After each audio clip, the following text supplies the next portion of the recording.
My son took me to count over $145 million in assets. My mother is 6. She's been mentally 3 for years. Hi, welcome to my channel. Let's take a moment and enjoy my new story. My mother is mentally unstable. She hasn't been sane since my father passed away, my son said. The lawyer smiled triumphantly at the figure of $145 million. But the judge interrupted Counselor.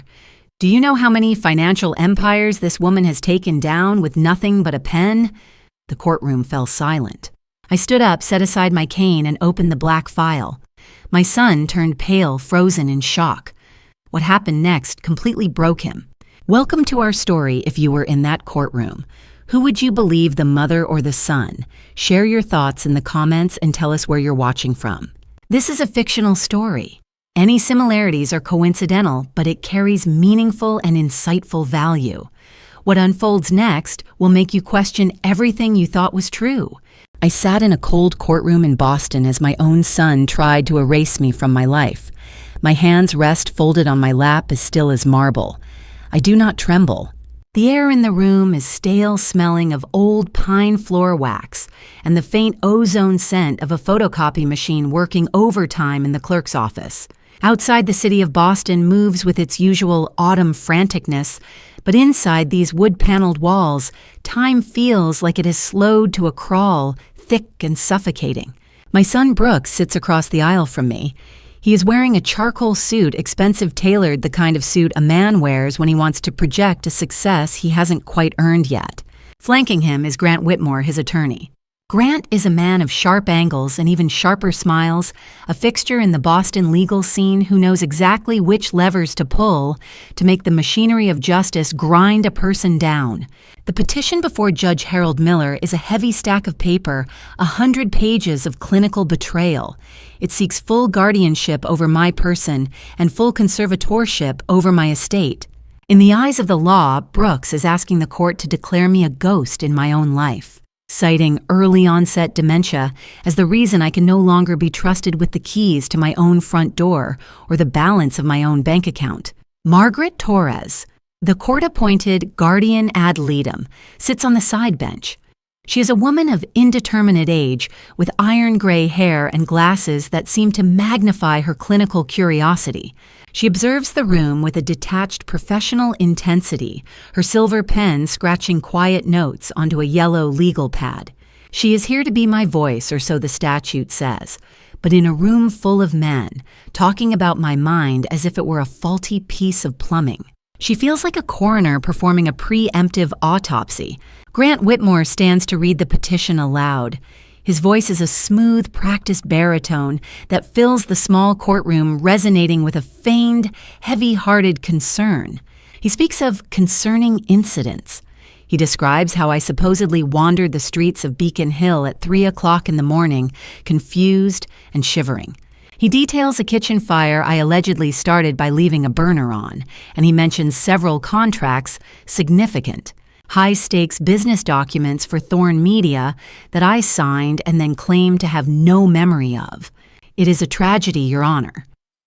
Grant says, leaning slightly toward the bench, his tone intimate and grave, Mrs. Thorn has been a pillar of our community, a woman of formidable intellect.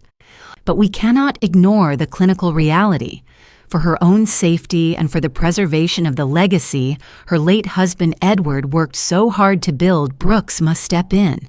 The medical reports from Dr. Holloway are quite clear. The cognitive decline is accelerating. I listen to every word without expression. I do not scoff. I do not cry out in protest. I sit there and let them build their case, brick by dishonest brick. I observe the way Grant pauses for effect, the way he glances at the gallery to ensure the few onlookers see his pain. I am a student of the truth. 30 years in investigative circles have taught me that the loudest lies are often the ones wrapped in the most sincerity. They saw weakness. I saw evidence. Brooks hasn't looked at me once. He stares at the mahogany table in front of him, his jaw tight enough to crack bone. His hands are clasped so firmly that his knuckles are white, a stark contrast to the dark wood. He looks like a man who is holding his breath, terrified that if he exhales, the whole charade will shatter. He was always a sensitive boy, prone to bouts of intense nervousness that Edward used to mistake for weakness. I see now that the nervousness has evolved into something colder, a desperate ambition fueled by a debt he cannot admit to. Judge Miller, a man whose face looks like it was carved from a Boston pier post, weathered, salt-stained, and immovable looks over his spectacles at the petition. He has presided over 1,000 such hearings, family wars masked as medical necessities. He doesn't look at me as a person. He looks at me as a jurisdictional problem to be solved. Mrs. Torres. Judge Miller rumbles his voice like grinding gravel. Have you had sufficient time to review the preliminary findings? I have, Your Honor. Margaret Torres replies, her voice crisp and neutral. I will require further interviews with the ward and her primary care physician before the final hearing. However, based on the documented incidents of property damage and financial risk, I concur that a temporary order may be necessary to protect the estate's interests. The ward. That is what I am now. A ward, a protected entity, a person who requires permission to exist in the world she helped build. Grant Whitmore smiles a quick predatory flash of teeth that he hides almost instantly behind a mask of solemnity. We appreciate the GAL's diligence, Your Honor. Brooks only wants what is best for his mother. As the session draws to a close, Judge Miller sets the first formal hearing date. The sound of his gavel is a dull, final thud that seems to vibrate through the soles of my shoes. It is the sound of a gate closing. Brooks finally stands. As the court officer begins to clear the room, he allows his gaze to flicker toward me for a single fleeting second. In that heartbeat of eye contact, I don't see the triumph of a man who has just gained control of a multi-million-dollar empire. I don't see the coldness of a traitor. What I see behind his eyes is a hollow, aching guilt, a shadow so dark it threatens to swallow him whole. He looks at me, and for a moment he is 10 years old again, standing over a broken window with the stone still in his hand, terrified of the consequences, but even more terrified of the truth. I file that look away in the mental cabinet where I keep my most valuable evidence. It is a crack in the armor. It is a sign that the son I raised is still in there, buried beneath the charcoal suit and the lawyer's lies. And as I stand up to leave my back straight and my mind as clear as a winter morning in the harbor, I know one thing for certain. They saw a woman breaking. I was already building the case that would destroy them. The air in the parking garage beneath the Suffolk County Courthouse is always 10 degrees colder than the street level, smelling of damp concrete old oil leaks and the stale exhaust of 1,000 hurried departures. After the hearing, the silence here feels heavy, amplified by the low hum of the massive ventilation system that sounds like the breathing of a subterranean beast. I walk toward my car, the rhythmic click of my heels echoing against the pillars like a metronome marking the seconds of a life I am no longer supposed to own. Brooks follows me. I don't have to turn around to know it's him. I recognize the cadence of his step, quick, slightly uneven the walk of a man who is always running towards something he can't quite name. He thinks I am alone. He thinks the woman who raised him, the woman who once taught him how to spot a lie in a balance sheet, is now just a shadow of herself, a vessel of fading memories and misplaced keys. "Mom!" he calls out. His voice bounces off the low gray ceiling, sounding thinner and more fragile than it did in the courtroom. I stop near a massive concrete pillar, turning slowly. The overhead fluorescent lights flicker with a rhythmic buzz, casting long, sickly shadows across his face. In his expensive charcoal suit, he looks like a man who belongs in a boardroom on State Street, not in a dark garage, chasing the mother he just tried to legally erase. He stops 5 feet away, maintaining a distance that feels more like a strategic barrier than a sign of respect. "Mom, please. This is better for everyone." He says, his hands shoved deep into his pockets. "You have to see that. It's for your protection, for your safety. You know things got complicated after Dad passed away." I watch him. I don't offer the comfort he's clearly fishing for. I don't give him the "it's okay" that would allow him to sleep tonight. My silence is a mirror reflecting the sweat on his upper lip and the way his eyes dart toward the exit every few seconds as if checking for witnesses. complicated. I repeat my voice steady, devoid of the tremors Grant Whitmore had so eloquently described to the judge. I let the word hang between us, heavy and cold. In my decades of investigating financial irregularities for the state, complicated was the word men used when the truth was too heavy to carry. It was the linguistic shroud for embezzlement, for fraud, and in this case, for something far more sinister, the business, the Thorne legacy. It's a lot for one person to manage. Brooks continues his speech, picking up speed, sounding more like a rehearsed pitch than a conversation. Grant says that with the new investments coming in, we need a clear line of authority. If you're having these lapses, these episodes, people get nervous. The board gets nervous. We just want to ensure everything stays stable. He doesn't confess. He doesn't say he stood by while his father's heart gave out or while someone ensured it did. He doesn't say how Edward, a man who survived 3 decades in the cutthroat world of Boston media, suddenly became a memory during a quiet weekend. But the word complicated carries the weight of a mountain. It is the weight of a man who knows far more than he admits, yet is clearly terrified because he still knows far less than the full truth. He is a conduit, a middleman in a transaction he barely understands. I didn't want it to come to this, Brooks whispers, taking a half step forward, his eyes searching mine for a sign of the dementia he's banking on. But you were starting to ask questions, Mom. Questions that weren't safe for you to ask. Grant said if we didn't do the guardianship now, everything Dad built would be at risk. We're trying to save the name. We're trying to save you. What Brooks doesn't realize, what Grant Whitmore hasn't calculated, is that we are not alone in this garage. From the shadows of a black SUV parked 3 rows over a long-range directional microphone is pointed directly at us. It isn't a simple recorder in a purse. It is the tactical surveillance team of Special Agent Sarah Jenkins. Under the authority of an ongoing federal RICO investigation into the Moretti network, every hollow vibration of a son betraying his mother is being captured under a federal warrant. It isn't a private violation. It is a building block for a criminal indictment. I have to go, Brooks, I say quietly. The complicated things usually have a way of becoming very simple once the light is turned on. Brooks flinches his gaze, landing on a black sedan idling near the far exit, Moretti's men, no doubt. He looks like he wants to say more, perhaps even apologize, but the rehearsed script in his head wins out. He turns and walks away without looking back, his footsteps echoing until they are swallowed by the hum of the city above. I stand there in the concrete dark for a long minute, breathing in the cold, metallic air. I don't feel the dementia they claimed I had. I feel a terrifying crystalline clarity. As I reach for my car door, my phone buzzes in my pocket, a sharp haptic pulse that feels like an electric shock. I pull it out.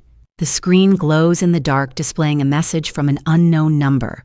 There is no name, no greeting, no polite preamble. Don't sign anything, I'll find you. I study the words. The brevity, the clinical lack of emotion, the directness. It isn't the cadence of a friend or a family member. It is the way a federal agent speaks when the clock is ticking and the stakes are higher than a simple inheritance dispute. It's the language of a hunt. I don't know the name Sarah Jenkins yet, but I recognize her rhythm. It's the rhythm of someone who knows that in Boston, the truth doesn't just surface. It has to be dragged out of the deep. The sound of the gavel in courtroom 506 didn't just end a session. It severed my connection to the world I had spent 65 years navigating.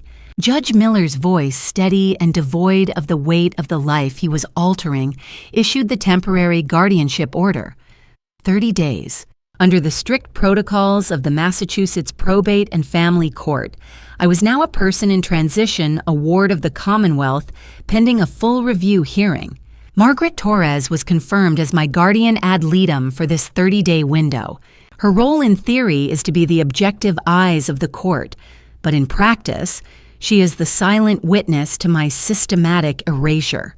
My bank accounts, the ones Edward and I had built through decades of relentless reporting and careful saving, were frozen. However, because our estate planning had established a prepaid maintenance fund and the court had granted a temporary allowance for essential services, I was permitted to remain in my apartment on the east side of Boston. But the walls now felt different. They were no longer the boundaries of a sanctuary. They were the perimeter of a cage. I returned to the apartment late that afternoon. The autumn sun was setting over the Charles River, casting long amber fingers across the hardwood floors of my living room. For the first time in my life, I couldn't sign a legal document. I couldn't make a significant financial decision. I couldn't even leave the state of Massachusetts without the counter-signature of my son, Brooks. To the law, I had become a child again, and Brooks had become the parent he was never quite ready to be. I didn't turn on the lights. I sat in the wingback chair by the window, the one Edward used to occupy every Sunday morning, with the Herald and a black coffee. In my lap was his old cardigan, the one made of heavy charcoal wool that still carried the faint, lingering scent of cedar, and the peppermint tea he drank toward the end. I didn't cry. Tears are a luxury for those who have nothing left to lose, and I was just beginning to realize how much I still held in my hands. My fingers traced the texture of the wool moving instinctively to the left cuff. There was a loose seam there, a tiny imperfection that Edward had pointed out to me months before he passed away. He had smiled that day, a tired, knowing smile, and told me that every story has a hidden thread if you just know where to look. I realized then that he wasn't talking about journalism. He was talking about survival. I remembered the way his hands had trembled slightly as he handed me the cardigan one evening, insisting I keep it close. Catherine. He had whispered, his voice barely audible over the hum of the city outside. When everything falls, the truth will be the last thing standing. Remember that. Look for the thread. At the time, I thought it was the rambling of a man facing his own mortality. Now, sitting in the silence of an apartment that the court had essentially seized, I understood that Edward had been an investigative journalist until his very last breath. He hadn't just left me a legacy of words, he had left me a roadmap. I felt the hard, cold shape tucked deep inside the lining of the cuff. It was sewn so perfectly into the seam that no casual observer would ever feel it. With a small pair of embroidery scissors, I carefully snipped the loose thread. My movements were surgical precise. I didn't rush. In these 30 days, every second had to be measured. The fabric gave way and a small object slid out into my palm. It was a brass key no longer than 2 inches worn smooth at the edges. Engraved on the side was a simple 3-digit number, 114. There was no logo, no name of a bank, no address. Just the number and the cold, solid weight of a secret. I held the key up to the fading light. This was what Edward had been protecting. This was why he had been so careful in those final weeks, why he had grown silent whenever Brooks entered the room, and why he had spent so much time sorting through old files in the study. He knew that Thorne Media was being hollowed out. He knew that the people Brooks was associating with the shadow figures behind Grant Whitmore were not just business partners, they were predators. I looked around the room at the photographs on the mantel, the awards on the walls, the life we had shared. To the court, I was a woman losing her grip on reality. To Brooks, I was a liability to be managed. But to Edward, I was the only person he could trust with the final story. The 30-day clock was ticking. Margaret Torres would be visiting soon, her silver pen ready to document any sign of my decline. Brooks would be calling, his voice full of that rehearsed hollow concern. And somewhere in the city, the person who had sent that anonymous text, the federal agent who had been watching us in the garage, was waiting for me to make a move. I knew I couldn't go to the banks. I couldn't call my old contacts at the Herald.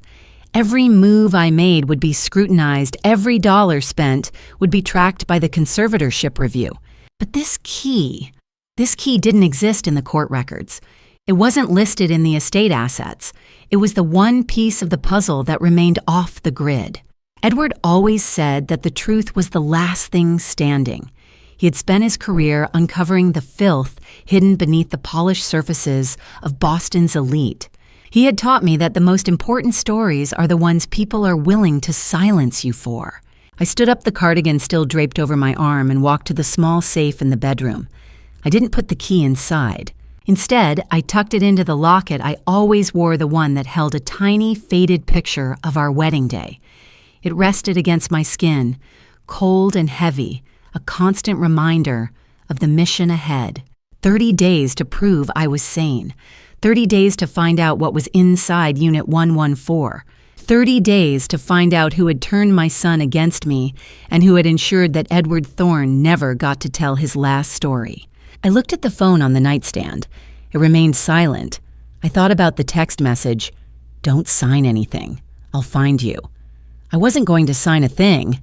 I was going to do what I had been trained to do for 30 years. I was going to follow the lead.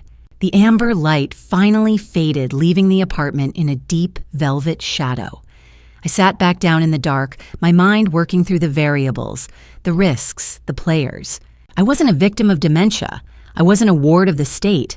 I was Catherine Thorne, and I finally understood that the trial in the courtroom was just a distraction. The real trial was just beginning, and I held the only key that mattered. The drive to the outskirts of Boston the following morning felt like a journey through a landscape I no longer recognized.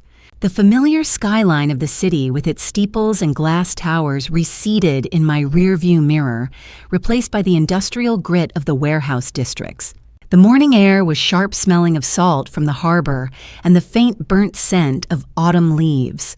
I drove carefully, keeping strictly to the speed limit, aware that every move I made was now a matter of legal record. The storage facility was a sprawling complex of corrugated metal buildings, painted a faded, utilitarian blue. It sat behind a chain-link fence topped with barbed wire, a place designed for things people wanted to forget but couldn't quite throw away. I pulled up to the gate, my hand trembling slightly as I reached for the keypad. Unit 114 was located at the end of a long, dimly lit corridor that echoed with the hollow sound of my own footsteps. The air inside the building was still and heavy, with dust motes dancing in the thin strips of light that filtered through the high, clear-story windows. When I reached the door, I took a breath, the cold brass key from Edward's cardigan pressing into my palm. It turned with a heavy, satisfying mechanical click. The door rolled up with a shriek of protesting metal. Inside the space was smaller than I expected, packed with the remnants of a life Edward had kept separate from our home on Beacon Hill. There were 3 heavy-duty banker's boxes stacked against the far wall, and a medium-sized fireproof case bolted to a low steel table. On top of the boxes lay a single sheet of cream-colored stationery, Edward's personal notepaper. I picked it up. His handwriting was hurried, the elegant loops of his script slightly jagged as if he had been writing against a clock I hadn't known was ticking. "Catherine," the note began, "I didn't tell you because I needed to protect you. You were always the one who chased the dragon, and I couldn't bear the thought of you being in its sights. I'm sorry I ran out of time. Everything you need is here. Don't go to the police, not yet. Trust the data, not the people." I folded the paper and tucked it into my coat pocket, feeling a cold knot tighten in my chest. Protect you. It was the classic Edward Thorne approach, chivalrous, strategic, and ultimately heartbreakingly flawed. I turned my attention to the fireproof case. The combination was one I knew by heart, the digits of our wedding anniversary. It clicked open, revealing a thick manila folder and a single black USB drive. I sat down on the cold cement floor, leaning my back against the metal wall, and opened the folder. The documents inside were a labyrinth of shell companies and offshore routings. The primary name on the transaction records was Meridian Bridge Holdings, a company I had never heard of, but whose board of directors was a ghost list of nominees and legal entities. According to Edward's meticulously organized spreadsheets, $145 million had been routed through Meridian Bridge over the last 2 years. The money hadn't just vanished. It had been funneled through a series of secondary accounts directly linked to Brooks's construction firm, Thorne Development. My heart hammered against my ribs. I looked at the dates, the amounts, the signatures. Brooks had signed off on nearly half of these transfers. But as I read Edward's handwritten marginalia, a different picture began to emerge. Edward hadn't suspected Brooks of being the architect of this scheme. He had written, "B is being used. Debt-driven compliance. He's the conduit, not the designer. He's signing things he hasn't read because he's terrified of the alternative." Brooks was a pawn. My son, the man who had sat in that courtroom in a $3,000 suit, was being used as a sophisticated bypass for a river of dirty money. But who was the designer? I dug deeper into the folder. At the very bottom was a single folded piece of paper, separate from the financial records. I opened it. It contained a single name and a date written in bold black ink: Grant Whitmore. Beneath the name was a date from a few months ago, the exact week Edward had gone. The silence of the storage unit suddenly felt deafening. I looked at the date again. It was the Tuesday before Edward's medical incident. He had been scheduled to meet a source that night at a diner in South Boston. He had told me he was working on a story about urban redevelopment, but the notes in this box told a much darker tale. He had discovered that Grant Whitmore wasn't just Brooks's lawyer. He was the primary legal architect for Meridian Bridge. Edward hadn't just been documenting a fraud, he had been documenting a takeover. I stared at the name Grant Whitmore. I remembered the way Grant had looked at me in the courtroom, that mask of polite professional concern, the way he had touched Brooks's shoulder as if to offer support. It wasn't support, it was a tether. Grant wasn't just representing my son, he was managing his asset. A wave of nausea washed over me. For months I had allowed myself to believe the narrative the doctors and the lawyers had spun. I had believed that Edward's loss was just the inevitable result of a high-stress life. I had believed that Brooks was simply a grieving, perhaps slightly misguided son trying to manage a difficult situation. I was wrong. I was so incredibly wrong. I gripped the paper until my knuckles turned white. My husband did not simply pass away from a heart attack brought on by stress. He was removed. He was silenced because he had finally connected the dots between the Thorne legacy and the shadow network Grant Whitmore served.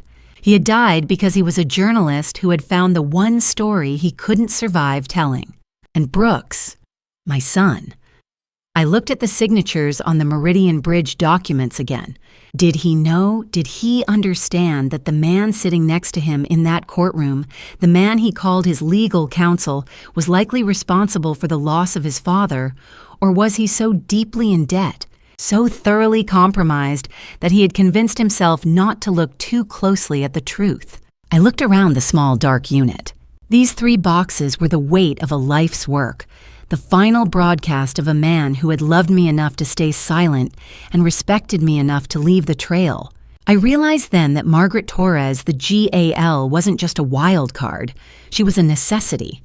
I needed her to see this, but not yet. I needed the person who had sent that text message. I needed a federal agent who could handle $145 million and a murder disguised as a natural cause. I stood up, my legs stiff from the cold floor. I rolled the fireproof case shut and tucked the USB drive into the secret pocket of my coat. I wouldn't leave the boxes here. I moved them to the trunk of my car one by one, my investigative training overriding the tremors in my hands. The sun was higher now, but it offered no warmth. I looked back at Unit 1141 last time before pulling the door down. The mystery of the key was solved, but it had opened a door into a reality far more terrifying than any dementia. My husband had been murdered. My son was a collaborator, wittingly or not. And Grant Whitmore was waiting for me to fail the next evaluation so he could bury the evidence alongside me. I got into the car and gripped the steering wheel. I didn't cry, I didn't scream. I just put the car in gear and began the drive back to the city. I had 30 days, and for the first time in a long time, I knew exactly what I was hunting. I returned home to find my weekly coffee delivery sitting on the doorstep, the same brown craft paper bag of single-origin Guatemala blend I have ordered from the same roastery for 11 years. It was a mundane detail of a predictable life, a small ritual that usually brought a sense of order to my mornings. But after the revelations in the storage unit, even the familiar scent of roasted beans felt like a deceptive curtain drawn over a crime scene. 3 days later, the symptoms began. It wasn't confusion, at least not at first. It was a subtle physical wrongness. It started as a peculiar heaviness behind my eyes, a slight pressure, as if the world were pressing inward. Then came the lag. I would think of a word, and there would be a microsecond of delay before my tongue could catch it. I recognized the sensation immediately not from medical books, but from my 30 years at the IRS Criminal Investigation Division. I had seen witnesses look this way, glassy-eyed, slow to respond their cognitive gears, grinding against invisible sand. I did not panic. Panic is a luxury for those who don't know how to build a case. Instead, I did what I was trained to do. I documented. I retreated to my study, pulled out a fresh yellow legal pad, and began an observation log. 7:15 a.m., consumption of 12 ounces brewed coffee. 8:30 a.m., onset of mild vertigo. 9:15 a.m., difficulty with word recall during a brief phone call with the dry cleaner. 10 a.m., motor coordination slight decline, dropped a teaspoon. I maintained the log for 48 hours, meticulously tracking the half-life of whatever was invading my system. By the third night, the fog was thick enough that I found myself staring at the same page of a book for 20 minutes without absorbing a single sentence. My mind felt like it was wrapped in wet wool. On the fourth morning, I made a tactical shift. I bypassed the coffee maker and brewed a cup of plain black tea from a tin I'd kept in the back of the pantry, something I knew Brooks hadn't touched. I poured the remaining coffee grounds from the open bag into a sterile glass jar, sealing it with the practiced precision of an agent collecting evidence at a forensics site. By the fifth morning, the fog began to lift. The sharp, cold clarity I'd relied on for 3 decades returned, cutting through the chemical haze. I reached out to a woman named Diane, a private lab contact I'd trusted since my days investigating offshore tax shelters. We didn't speak on the phone. I sent a courier with the jar and a brief coded note. The results came back 72 hours later via an encrypted email. Sample analysis positive for risperidone. The report detailed traces consistent with a deliberate, calculated introduction into the coffee grounds. It wasn't a lethal dose that wouldn't serve their purpose. It was a maintenance dose designed to mimic the symptoms of cognitive decline, to create just enough episodes to justify a medical intervention. Someone had bribed my delivery courier or perhaps intercepted the package to ensure that the very thing I used to wake up was being used to put my mind to sleep. The timing was impeccable. This wasn't just a random act of cruelty. It was a synchronized strike. The drug was meant to peak in my system during my upcoming formal psychiatric evaluation with Dr. Arthur Holloway, the assessment that would serve as the primary evidence for Judge Miller's final hearing. They wanted Holloway to see a woman who couldn't remember her own phone number, a woman who struggled to string a coherent sentence together. They wanted the diagnosis to be undeniable. I sat in my kitchen, the lab report glowing on my laptop screen, and looked at the half-empty bag of Guatemala blend. My son had known about this delivery. Grant Whitmore certainly knew about it. They had turned my own habits into a weapon against me. The betrayal felt more toxic than the drug itself. Under the terms of my temporary guardianship, I should have felt helpless. My accounts were frozen, my movements were restricted, and my own body had been compromised. But they had forgotten who I was before I became a ward of the state. They had forgotten that I had spent my life dismantling organizations far more sophisticated than a corrupt law firm and a greedy son. I didn't call the local police. In Boston, the police are often the last people you want to involve in a case that touches the high-rises of State Street. I didn't call Brooks to scream at him. I wouldn't give them the satisfaction of knowing the fog had cleared. Instead, I reached for the burner phone I'd kept hidden in the loose seam of my husband's old leather briefcase. I dialed the unknown number that had messaged me in the parking garage. I didn't recognize the area code, but the cadence of the text had lived in my head for days. It was the rhythm of a federal agent, someone who moved in the shadows for a living. The phone rang 3 times, then a click. I wondered how long it would take you to realize the coffee was bitter, a woman's voice said. It was calm, professional, and entirely unsentimental. Risperidone. I said, my voice as cold as the harbor in January. They're timing it for the Holloway evaluation. Who am I speaking to? My name is Sarah Jenkins, Special Agent Criminal Investigation, she replied. I worked with Edward for 18 months before he went gone. He was our primary informant on the Meridian Bridge project. We've been watching you since the courthouse, Mrs. Thorne. We couldn't move in until we were sure you weren't part of the scheme. You let them drug me, I said, a flicker of anger piercing my professional shell. We needed to see how far they'd go, and we needed to see if you could still do the work, Jenkins said, and for the first time I heard a note of respect in her voice. The fact that you're calling me tells me you can. Holloway's evaluation is in 48 hours. If you fail, it Moretti wins. If you pass it, we have a chance to bring the whole building down. I don't fail evaluations, Agent Jenkins, I said. And I don't forgive people who mess with my coffee. Good, because Holloway isn't just a doctor. He's the key to the $145 million. I'm sending a car for you. We need to talk about what Edward found before he was silenced. I hung up and looked at the clock. 30 days was becoming 25. The hunt was no longer just about a storage unit or a brass key. It was a federal operation, and I was the lead witness in my own murder trial, except I wasn't the one in the casket. I poured the rest of the poisoned coffee down the drain, watching the dark liquid swirl away. I was done with shadows. It was time to turn on the lights. St. Mary isn't a prison, Catherine. It's a stage SSA. Sarah Jenkins's voice had crackled over the secure line, devoid of warmth, but steady with purpose.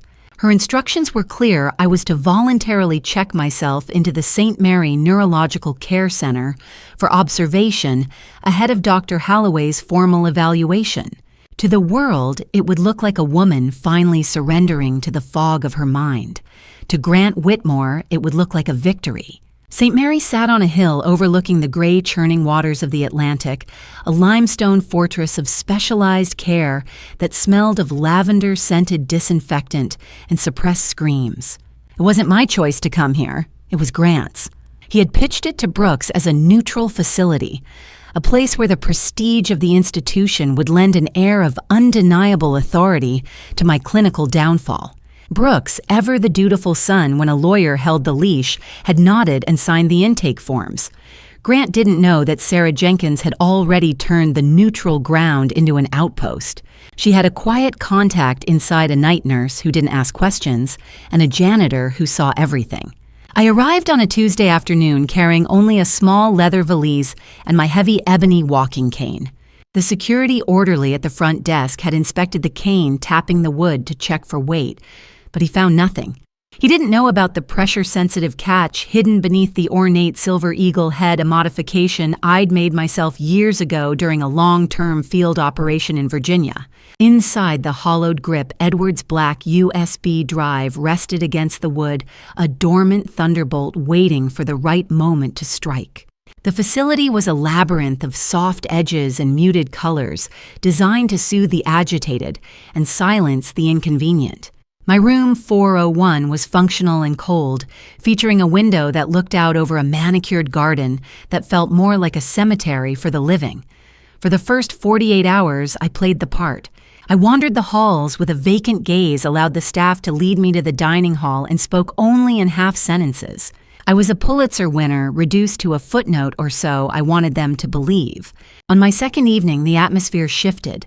The heavy pressurized silence of the ward was broken only by the distant squeak of a medication cart. I was sitting on the edge of my bed, staring at the shadows lengthening across the linoleum floor, when I heard a faint, frantic scratching at the base of my door. A small white square of paper slid through the gap, fluttering onto the floor like a wounded bird. I didn't move for a long minute. I watched it, my heart hammering a slow, rhythmic cadence against my ribs. When I finally picked it up and unfolded it, my breath hitched. There were no words, only 3 numbers written in a sharp feminine hand, 8812. I recognized them instantly. They were the last 4 digits of a Cayman Islands routing number from the Meridian Bridge files Edward had left in Unit 114. Someone inside St. Mary knew about the $145 million. Someone knew why I was really here. I moved to the door and eased it open. The hallway was bathed in the dim amber glow of the nightlights. Standing by the door of room 402 was a woman. She was younger than me, perhaps in her mid-40s, with dark, restless eyes that seemed to vibrate with a suppressed electric energy. Her hair was a mess of tangled silk, and she clutched a thin cardigan around her shoulders as if she were perpetually cold. "You're Catherine," she whispered, her voice a jagged rasp. "The one they couldn't break at the courthouse." "Who are you?" I asked, my investigative instincts overriding my caution. "Isabella," she replied. "Just Isabella." She didn't offer a last name, and in this place last names were often the heavy chains that held people down. She looked past me into my room, her gaze landing on the ebony cane leaning against the nightstand. My husband thinks I'm in a private retreat in the Berkshires. He doesn't know the lawyer he shares a mistress with suggested this place instead. The lawyer, Grant Whitmore. The pieces began to shift in my mind, forming a new, more terrifying pattern. How do you know that routing number? I stepped back, creating a space for her to enter, yet keeping my body tense, ready to strike if this was a setup. Because I watched him type it. Isabella said, her voice dropping to a conspiratorial murmur. I watched him move the first 20 million while he thought I was asleep. I've been waiting for months, Catherine. Waiting for someone brave enough to use what I know. Someone who isn't afraid of the men who run the shadows in this city. I studied her. In the IRS, we called this the informant's gamble. You never knew if they were a gift from God or a knife in the back until you let them close enough to draw blood. But there was something in Isabella's eyes, a raw, unfiltered grief that mirrored my own. She wasn't just a victim, she was a witness who had been discarded before she could testify. She knew things Edward hadn't had time to find. She knew the names behind the Meridian Bridge shell companies, the specific accounts where the $145 million was currently sitting, waiting for my guardianship to be finalized so it could be legalized through Thorn Media. They told me you were lost, she whispered, looking at me with a sudden piercing clarity. But I saw you in the hallway today. You weren't looking at the walls. You were counting the exits. You're not a patient. And you're not a ghost, Isabella, I replied. A slow, tentative trust began to build between us in the doorway of room 401, the kind of trust formed between two soldiers behind enemy lines. We were the women they had tried to bury the inconveniences they had hoped to silence with lavender and white walls. I thought about Sarah Jenkins and the federal warrant. I thought about Brooks and the guilt I had seen behind his eyes. And I thought about the man who had sat in that courtroom orchestrating a legacy's destruction with a silver tongue and a shark's heart. Grant Whitmore had sent me here to lose my mind. He hadn't realized he had sent me to the one person who could help me burn his world down. I looked at Isabella for a long moment, calculating the risk. If she was a plant, I was finished. If she was real, the $145 million was just the beginning of the story. The Atlantic wind rattled the window pane, a cold reminder of the winter coming for us all. "Come in," I said softly, stepping aside and opening the door wider. Isabella slipped into the room, her presence bringing a cold, sharp reality into the sterile space. I closed the door and turned the lock, a sound that felt like the cocking of a weapon. The 30 days were still ticking, but for the first time since Edward had gone, I didn't feel like I was fighting alone. I sat down on the bed, my hand resting on the eagle head of my cane. The lights were finally coming on, and the woman from room 402 was holding the match. 2 weeks into my stay at St. Mary, the door to the evaluation suite opened to reveal Dr. Arthur Halloway. He was a man who wore his reputation like a tailored suit, expensive, well-pressed, and designed to deflect scrutiny.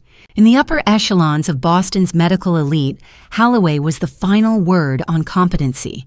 His signature on a psychiatric report carried the weight of a judicial decree. But as he stepped into the room, clutching a leather-bound folder against his chest, I didn't see a healer. I saw a man walking toward a ledge. He was thorough professional and visibly uncomfortable. The clinical mask he wore was perfect, but after 30 years of watching suspects sweat under interrogation lights, I could see the microscopic tremors in his hands as he arranged his testing materials. He didn't look me in the eye. Instead, he focused on his stopwatch and the standardized forms that would soon determine whether I remained a person or became a permanent ward of the state. "Good morning, Mrs. Thorne," he said, his voice a practiced neutral hum. "We're going to run through a standard cognitive battery today. Just a few exercises to check your recall and orientation. There are no wrong answers, only honest ones." I gave him a faint, vacant smile, the kind of look a woman losing her grip on reality might offer. "Of course, doctor. The coffee here, it's different than home. It makes the mornings feel long." He paused, a flicker of something, guilt perhaps, or simple recognition of the drug I detected crossing his face before he suppressed it. "I'm sure it does. Let's begin." For the next hour, we danced. He ran the sequencing tests, counting backward from 100 by 7s, reciting months in reverse, repeating strings of unrelated digits. I performed with calculated imperfection. On the memory sequencing, I nailed the first 4 and then fumbled the 5th, allowing a look of frustrated confusion to cloud my expression. On the word association, I gave him 2 sharp logical connections, and then one that was slightly eccentric tangential. I was creating reasonable doubt. If I performed too perfectly, Grant Whitmore would suspect I had cleared the risperidone from my system. If I performed too poorly, I would lose my legal standing before I could even reach the courtroom. I needed to be a puzzle complex enough to require further observation, but stable enough to prevent an immediate, permanent commitment. Holloway noted everything. I watched his silver pen move across the page, a silent witness to my orchestrated decline. He moved on to temporal orientation, asking me the day of the week, the season, the current occupants of the city's high offices. I gave him the correct answers, but delivered them with a deliberate, haunting hesitation, as if I were dragging the information through a thick, invisible fog. Finally, the formal session drew to a close. The medical attendant, who had been standing by the door, checked his watch and stepped out into the hallway to retrieve a signature for the medication logs. The room went silent, the only sound the distant rhythmic ticking of a wall clock. Holloway began to pack his folder, his movements hurried. He was eager to leave to submit his report and collect whatever prize Grant had promised him. "Wait," I said. My voice was no longer vacant. It was the sharp crystalline rasp of the woman who had brought down tax havens in the 90s. Holloway froze. He didn't look up, but his shoulders went rigid. "I spent last night thinking about a story I once wrote," I said quietly, leaning forward so my shadow fell across his legal pad. It was about a medical expert who submitted a very specific, very favorable report in the Wilson case. Do you remember that name, Arthur? It was about 6 years ago. The kind of case that settles quietly but pays exceptionally well. Holloway didn't move. He looked like a man who had suddenly realized the floor beneath him was made of thin ice. The payment didn't come from a Boston bank. I continued bluffing with the fragments I'd pieced together from Edwards Meridian Bridge files. It came from an offshore account. Cayman Islands, if I recall. The routing numbers were unique. 8812. Does that sound familiar? The silence in the room stretched for 30 seconds, thick enough to choke on. Holloway's face went a sickly shade of gray. He finally looked at me, and for the first time I saw the man behind the mask, the man who had traded his ethics for a shorefront property or a gambling debt he couldn't outrun. "What do you want, Catherine?" He whispered, his voice jagged and raw. "If Grant hears you're talking like this, he'll move the timeline up. He'll ensure you never leave this facility." "I don't want a favor, Arthur. I'm not asking you to lie for me," I replied, my eyes locked on his. "I want the truth in your final report. Not my truth, certainly not Grant's truth. I want the actual medical reality. I want you to document the traces of toxins you found in my system. I want you to look at my cognitive function without the lens of a bribe. If you look honestly, you'll find a woman who is fully aware of exactly who is trying to bury her." I saw the conflict warring behind his eyes. He was a man with 2 faces, the respected physician and the compromised conspirator. He was terrified of Grant, but he was now equally terrified of the ghost of a case called Wilson and the federal shadows I represented. "Grant thinks he owns the narrative." I added a cold edge to my voice. "But he doesn't realize that the investigators are already inside the building. The question you have to ask yourself is, which side of the table do you want to be sitting on when the lights come on?" The attendant's footsteps echoed in the hallway, returning. Holloway's professional mask snapped back into place with a speed that was almost frightening, but the sweat on his forehead remained. "We're finished here, Mrs. Thorne," he said loudly, his voice trembling just enough for me to hear. He closed his folder with a sharp final snap and stood up. He walked toward the door without another word, his gaze fixed on the floor. He didn't promise to help. He didn't admit to the bribe. He simply vanished into the sterile corridor, leaving me alone in the quiet room. I sat back in the plastic chair, my heart hammering a slow, heavy rhythm. I didn't know which way he would fall. I had planted the seed of doubt, a tiny crack in the foundation of Grant's perfect plan. Holloway was a man who lived on the fence, and I had just pushed him toward the edge. The 30 days were slipping away, but as I watched the door close, I felt a strange, cold peace. For the first time since this nightmare began, the fear wasn't mine. It belonged to the doctor. Now I waited. I waited for the report, and I waited for the moment when the two faces of Arthur Holloway would finally have to look at each other in the mirror. Isabella returned the following night, slipping into my room like a shadow detached from the wall. The moonlight filtered through the reinforced glass of the window, casting a barred pattern across the floor. She wasn't empty-handed. Tucked under her arm was a worn, mass-market paperback she'd scavenged from the St. Mary's Common Room Library, a legal thriller by an author whose name had been half rubbed off the spine. It was the kind of book people read to forget their own troubles, but for Isabella, it was a vessel for the truth. "He thinks I spend my time staring at the walls," she whispered, her voice barely audible over the low hum of the facility's ventilation. "He doesn't realize I've spent 10 years learning how he hides his footprints." She handed me the book. The covers were creased, and the edges of the pages were yellowed with age and handled by 100 different patients. But as I took it, I felt the intentionality in the way she watched my hands. This wasn't a gift for entertainment. It was an assignment. I spent the next hour under the dim glow of the bedside lamp, my investigative instincts sharper than they had been in years. Isabella sat in the corner, her eyes fixed on the door, acting as my lookout. As I flipped through the chapters, I began to notice the dog ears, tiny microscopic folds at the top corners of specific pages. On those pages, certain words were underlined in pencil, so lightly they looked like stray reading marks or the idle scratches of a bored patient. But there was a pattern. I pulled out a piece of St. Mary's stationery and began to transcribe. One word from page 42, two from page 87, a sequence from page 114. I am a woman of data. I spent 30 years looking for the anomalies in the numbers, the one digit that didn't belong in the ledger. Within an hour, the thrill of the hunt had replaced the lingering fog of the risperidone. The underlines formed a complex string of alphanumeric characters, an offshore account sequence, a monthly transfer schedule, and 3 names. 2 of the names I recognized immediately from Edwards Meridian Bridge Files Shell Company directors, who existed only on paper.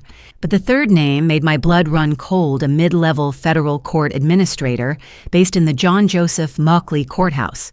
I looked up at Isabella. "Who is this person?" "The gatekeeper," Isabella murmured, moving closer to the bed. "My husband has been routing consultation fees to that administrator for years. It wasn't about winning cases. It was about choosing the arena. That man has access to the case assignment rosters. He ensures that when the Moretti network needs a specific result, the file lands on the desk of a judge who is either sympathetic, compromised, or predictable." The implication hit me with the force of a physical blow. My guardianship hearing the very proceeding that had stripped me of my rights might not have landed in Judge Miller's courtroom by accident. In the rigid, randomized world of the Massachusetts Probate and Family Court, a random assignment is the gold standard of fairness. But Isabella was describing a crack in the foundation. Was Miller part of it? I asked, my voice tight. Did they buy him too? Isabella shook her head, her expression clouded with uncertainty. "I don't know. My husband talked about the Miller variable." He didn't sound like a man who had a judge in his pocket. He sounded like a man who was gambling on a judge's reputation for being traditional. "Miller follows the letter of the law, Catherine.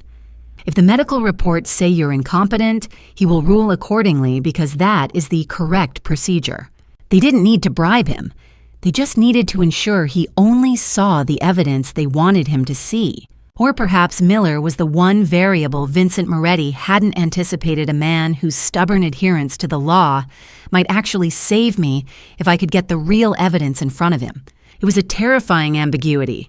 I was standing in the middle of a minefield, and I didn't know if the man with the gavel was holding the map or the detonator. I tucked the paperback into the secret compartment of my valise, sliding it next to the ebony cane that held Edward's USB. I now held two distinct sets of evidence: the financial trail of the $145 million and the proof of systemic judicial interference. Together, they were enough to ignite a firestorm that would consume every high-rise from Beacon Hill to the waterfront. But evidence is only as good as the person who presents it.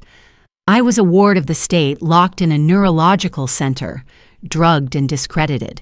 If Grant Whitmore or Moretti's men found this book, I wouldn't just be declared incompetent, I would be erased. "Isabella," I said, gripping her hand, "if this comes out, there's no going back. Your husband will know it was you." "He already took my life, Catherine." She said, her eyes flashing with a sudden, fierce resolve. "I'm just taking back the narrative." I felt a surge of adrenaline, the sharp clarity of an investigator who finally has the target in the crosshairs. But the impulse to act was tempered by the reality of my cage. I couldn't just walk out. I couldn't call a press conference. Every move had to be calculated, every second accounted for. I needed Sarah Jenkins. I needed the federal shield. But more than that, I needed a plan that didn't tip off Grant before the final hearing. If he saw the blow coming, he would move the $145 million silence Holloway and ensure Isabella and I never reached the courthouse. I stood up, moving toward the small closet to hide the valise. I didn't have time for solo reflection or the luxury of fear. The 30-day clock was no longer a countdown to my erasure. It was a fuse. "Go back to your room," I told Isabella. "Keep your head down. Don't look at Holloway. Don't look at the guards. When the car comes for the hearing, be ready." She nodded and vanished into the hall as quietly as she had arrived. I sat on the edge of the bed, the weight of the USB and the coded book pressing against my side. I was no longer just a mother fighting for her estate. I was the carrier of a lethal truth. I needed to move, and I needed to move now. I looked at the dark window, my mind already drafting the first paragraph of the story that would end them all. The lights were on, the match was struck, and I was the one holding the fuel. The visiting room at St. Mary was a masterpiece of forced cheerfulness. Sunlight yellow walls, plush armchairs that were bolted to the floor, and the faint, omnipresent scent of antiseptic hidden beneath lemon furniture polish. Sarah Jenkins arrived at 2 p.m. on a Thursday carrying a bouquet of white hydrangeas and a smile that looked perfectly practicedly suburban. To the orderlies watching the security monitors, she was just an old family friend, a concerned contemporary of Catherine Thorne, bringing a bit of the outside world into the sterile quiet of the ward. "They're beautiful, Sarah. Thank you," I said, my voice thin and fragile, playing the part of the fading matriarch to perfection. We sat in a corner nook shielded from the direct line of the overhead cameras by a large leafy ficus plant. Sarah leaned in her movements, fluid and calm. As she handed me the vase, her fingers brushed mine, and I felt the slight stiff crinkle of paper tucked deep inside the stems of the hydrangeas. "I brought some literature from the garden club, too," she murmured, her eyes scanning the room with the predatory efficiency of a seasoned field agent. "I thought you might want to look over the new planting schedules." Hidden within the flowers were 3 folded sheets of high-density thermal paper, internal prints from a federal database. I leaned back, shielding the papers with my body as I began to read.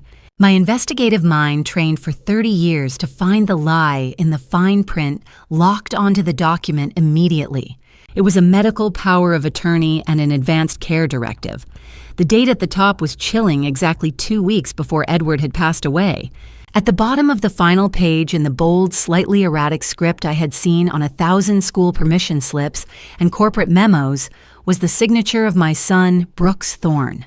The document was a legal Trojan horse. It authorized a private physician, a doctor, Lawrence Vance, to administer a specific palliative care protocol for Edward Thorne at our home, bypassing the standard hospital oversight. I recognized the name Vance. Immediately from the Meridian Bridge files, his medical license had been suspended 3 years ago in a scandal involving overprescription and a series of suspicious settlements linked directly to Grant Whitmore's firm. Brooks had signed it, But as I flipped through the pages, I saw the tactical genius of the betrayal. The authorization was buried on page 27 of a 30-page estate planning package tucked between standard clauses about property easements and tax indemnifications. It was framed as a routine administrative update for the family trust. Sarah leaned in her voice, a ghost of a whisper. The metadata on the electronic version suggests Brooks spent less than 40 seconds on that entire section before signing. Grant told him it was a formality to ensure Edward stayed comfortable during his episodes. He didn't tell him that he was signing a permission slip for a shadow doctor to enter the house. I closed my eyes for a second, a sharp, cold pain blooming in my chest. I wanted to believe Sarah. I wanted to believe that my son was merely a victim of his own negligence, a man too busy chasing a legacy to read the fine print of his father's life. But then I remembered the hollow, haunted look in his eyes at the courthouse parking garage. I remembered him saying, "Everything got complicated after Dad passed away."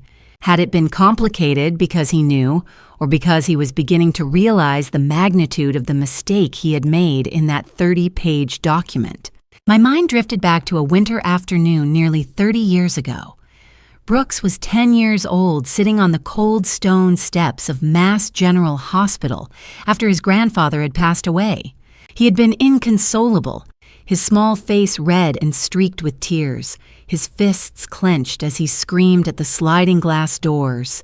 Why didn't anyone stop this? Why didn't anyone help him? That memory didn't bring me comfort. It didn't soften the edges of the betrayal. Instead, it made me sharper, colder. The little boy who had wanted to save the world had grown into a man who couldn't even save his own father from a lawyer's pen. He had become the very thing he once hated the person who stood by while the lights went out. "He's a conduit, Catherine," Sarah said, as if reading my thoughts. Grant needed a Thorne signature to make the medical interventions look legitimate if an autopsy was ever ordered. Brooks provided the ink. Grant provided the intent. The intent was to clear the path for the $145 million. I replied, my voice a flat investigative drone. Edward was the only one who could stop the Meridian Bridge merger.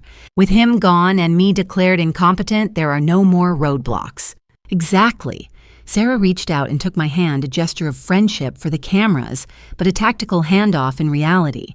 I felt the hard, cold shape of the USB drive the one I'd retrieved from the ebony cane press into her palm. She closed her hand over it in less than 2 seconds, the transfer seamless, a ghost of a movement. "I have the offshore routing codes from Isabella, too," I whispered. "And the names of the court administrators Grant is paying off." Sarah didn't smile, but I saw a flicker of triumph in her eyes. "We have enough to file for a federal warrant now, but we can't move yet. If we strike before the final hearing, Moretti will burn the files and vanish. We need the theater of the courtroom. We need Grant to stand up in front of Judge Miller and commit himself to the lie. That's when the trap closes." I nodded. I understood the stakes. This wasn't just about my estate anymore. It was a multi-agency sting operation, and I was the bait sitting in a limestone fortress on a hill. 48 hours until the final hearing, Catherine, Sarah said, standing up and smoothing her skirt. "Stay alert, don't take the coffee. And for God's sake, don't let Grant see that you've read the fine print."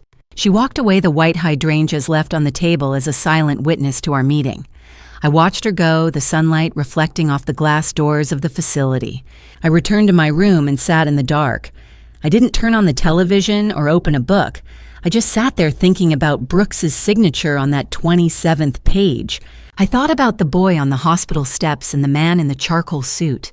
He didn't know he had signed his father's life away, but the law didn't care about ignorance. In 30 days, he had helped them build a tomb for me. What he didn't realize was that he had built it for himself, too. The silence of St. Mary felt heavier now, a pressurized weight that made every breath feel like a chore. I looked at my hands in the shadows, the hands of an investigator, a mother, a ward. In 48 hours, the story would break, and I would finally find out if my son was a man who had lost his way or a man who had sold his soul, one signature at a time. The night before the full review hearing, St. Mary felt less like a medical facility and more like a waiting room for the afterlife. The corridors were silent save for the rhythmic distant hum of the security monitors and the occasional heavy tread of an orderly on the graveyard shift.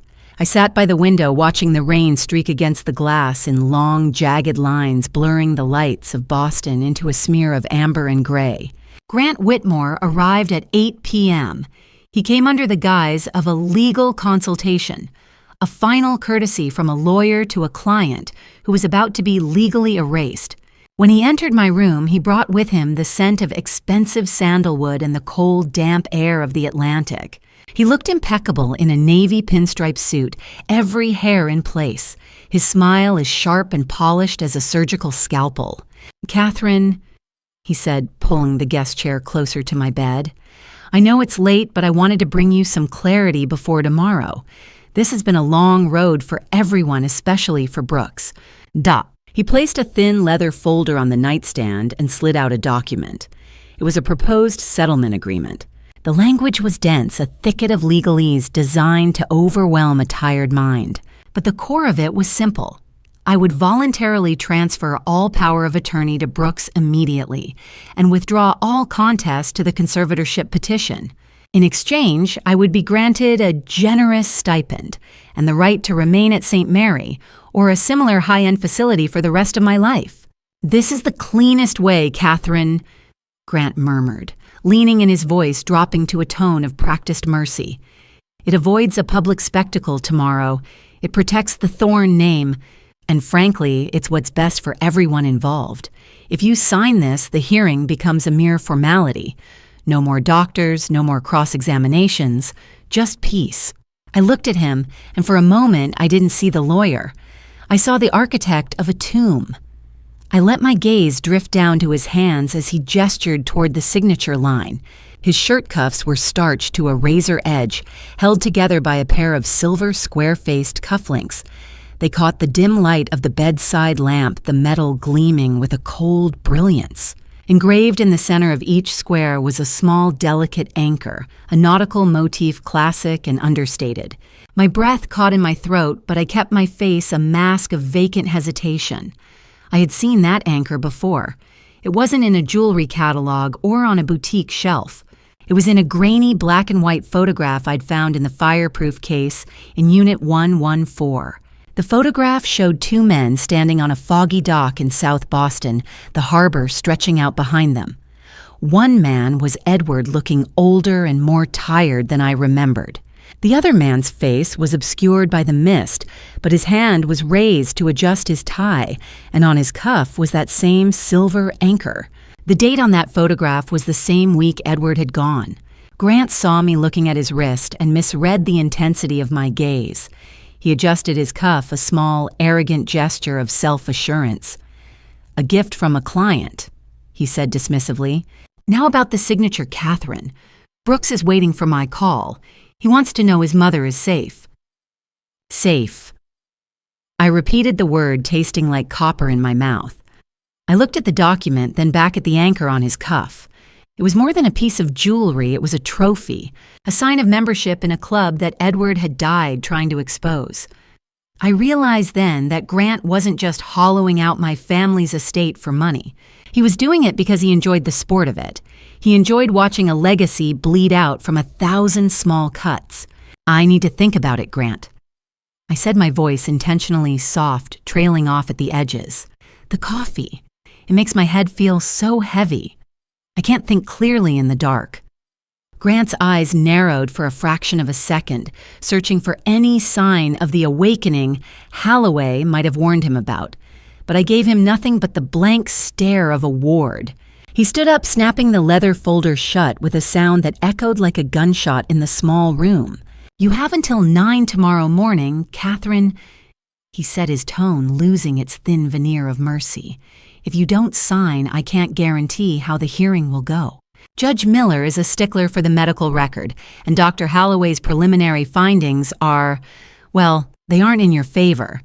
Don't make this harder on Brooks than it already is." He walked out, the click of the door lock sounding like the finality of a prison sentence. I waited until I heard his footsteps fade down the corridor before I moved.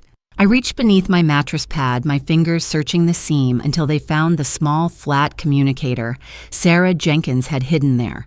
It was no larger than a credit card, a piece of high-end federal hardware that didn't rely on the facility's compromised Wi-Fi or the cellular towers Grant was undoubtedly monitoring.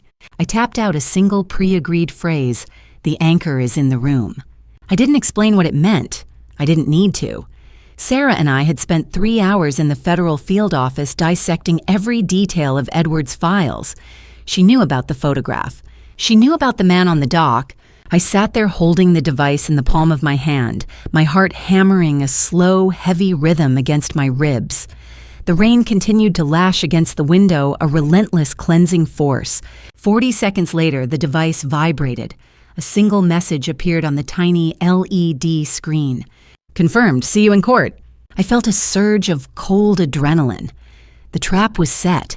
The bait was in place. Tomorrow, Grant Whitmore would walk into that courtroom expecting to bury the last witness to his crimes. He would walk in wearing his silver anchors and his navy pinstripes, thinking he was the smartest man in the room. He didn't realize that in 30 days, I had stopped being the victim and had become the lead investigator on the only story that mattered. I tucked the device back into its hiding place and smoothed the mattress. I didn't turn on the lights. I didn't try to read. I lay back on the bed and closed my eyes, but I didn't sleep. Sleep was for those who had reached the end of the story, and I was just getting to the climax. I spent the remaining hours of the night visualizing the courtroom. I saw the mahogany tables, the heavy brass seals, the way the light would hit the witness stand. I rehearsed every word I would say, every gesture I would make. I thought about Edward, and I thought about the boy Brooks had once been. The anchors were a sign of the past, but tomorrow they would be the weight that pulled Grant Whitmore to the bottom of the harbor. I breathed in the sterile air of St. Mary one last time, knowing that when the sun rose, I wouldn't be returning to this room. The 30 days were over. The truth was the only thing left standing, and I was ready to let it speak. The morning air outside the Suffolk County Probate and Family Court was crisp, carrying the sharp, salty tang of the Atlantic that always seemed to haunt the streets of Boston in late autumn. I climbed the stone steps without assistance, my back straight, my chin held at an angle that hadn't been seen since my last front-page editorial. I didn't bring the ebony cane. I didn't need a physical crutch to mask a mental clarity that had become as cold and jagged as an ice floe. It had been 21 days since I'd tasted a drop of that contaminated Guatemala blend, and the chemical fog of risperidone had long since evaporated, leaving my mind stripped bare and ready for war. When I pushed open the heavy oak doors of courtroom 506, the atmosphere shifted. It was the collective intake of breath from a room that had expected a ghost and found a woman. Judge Harold Miller looked up from his bench, his spectacles sliding down his nose as he watched me walk toward the petitioner's table. There was a flicker of something in his aged eyes, surprise perhaps, or a sudden re-evaluation of the case file before him. Margaret Torres, sitting at her designated side bench, didn't look surprised. She merely adjusted her glasses and made a long, deliberate note on her yellow legal pad. Grant Whitmore was already at the plaintiff's table, looking every bit the high-priced architect of a legacy's destruction.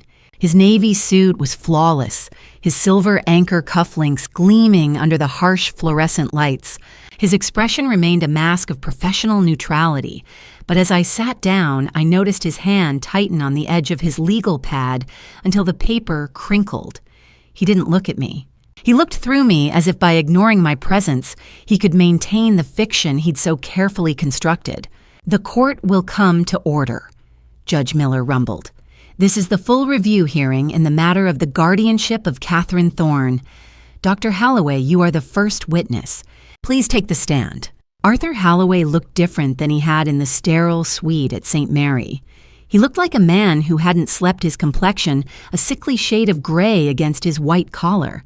He took the oath with a trembling hand, his gaze darting once toward me and then away, landing on the mahogany paneling of the witness box. Grant stood up, his voice smooth and confident. "Doctor Halloway, based on your 2-week observation of the ward at the St. Mary facility, Could you please summarize your clinical findings for the court? We are particularly interested in the acceleration of the dementia mentioned in the preliminary filing. The room went silent. I felt the weight of Brooks's gaze for the first time that morning. He was sitting 2 seats away from Grant, his face a map of exhaustion and confusion. Holloway cleared his throat. He opened his leather folder, but he didn't look at the notes. "Your Honor," he began, his voice cracking before he steadied it. "I have conducted a full cognitive battery and a series of independent neurological assessments over the past 14 days. Contrary to the initial petition, I cannot confirm a diagnosis of early-onset dementia." The stir in the courtroom was immediate, a low murmur of voices that Judge Miller silenced with a single sharp look. Grant Whitmore froze his pen, hovering over his pad. "In fact," Holloway continued, his voice gaining strength, as if a weight were being lifted with every word, "the subject demonstrates executive function that is entirely intact. Her long-term recall is exceptional, and there is no evidence of clinically significant cognitive decline. In my professional opinion, Catherine Thorne is fully capable of managing her own person and her estate." Dr. Grant snapped his composure, finally fraying at the edges. "Your own preliminary report filed just 30 days ago described significant lapses and disorientation. So are you suggesting your own clinical judgment was flawed?" Holloway looked directly at Grant, and for a second the 2 faces of the doctor merged into one of cold, professional defiance. "I am suggesting, counsel, that the prior evaluation was conducted under conditions I now consider compromised. There were physiological variables in play that were not disclosed to this court. I am revising my findings based on the current unencumbered state of the patient." Compromised. The word landed in the courtroom like a lead weight. Grant tried to cross-examine, his questions becoming sharper, more desperate as he attempted to paint Holloway as inconsistent or pressured. But Holloway held his ground.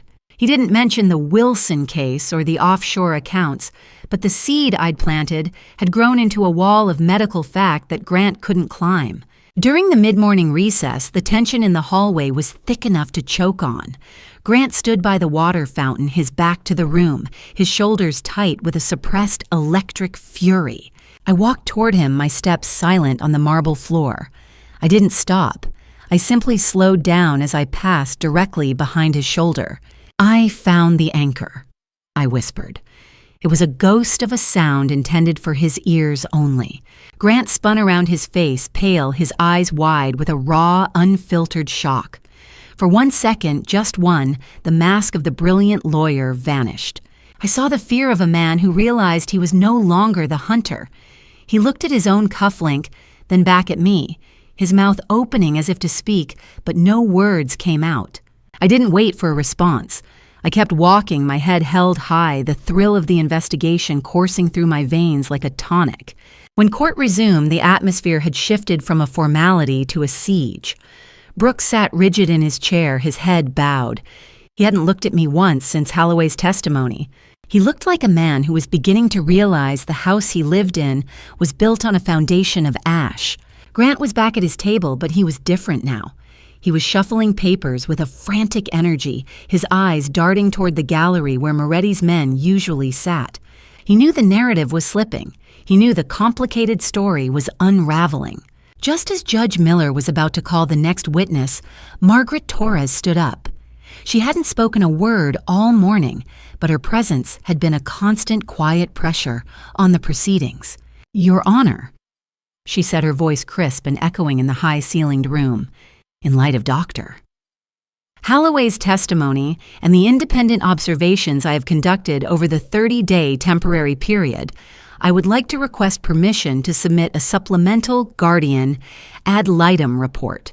There is documentation regarding the ward's financial conduct and certain external influences that I believe this court must review before any further rulings are made."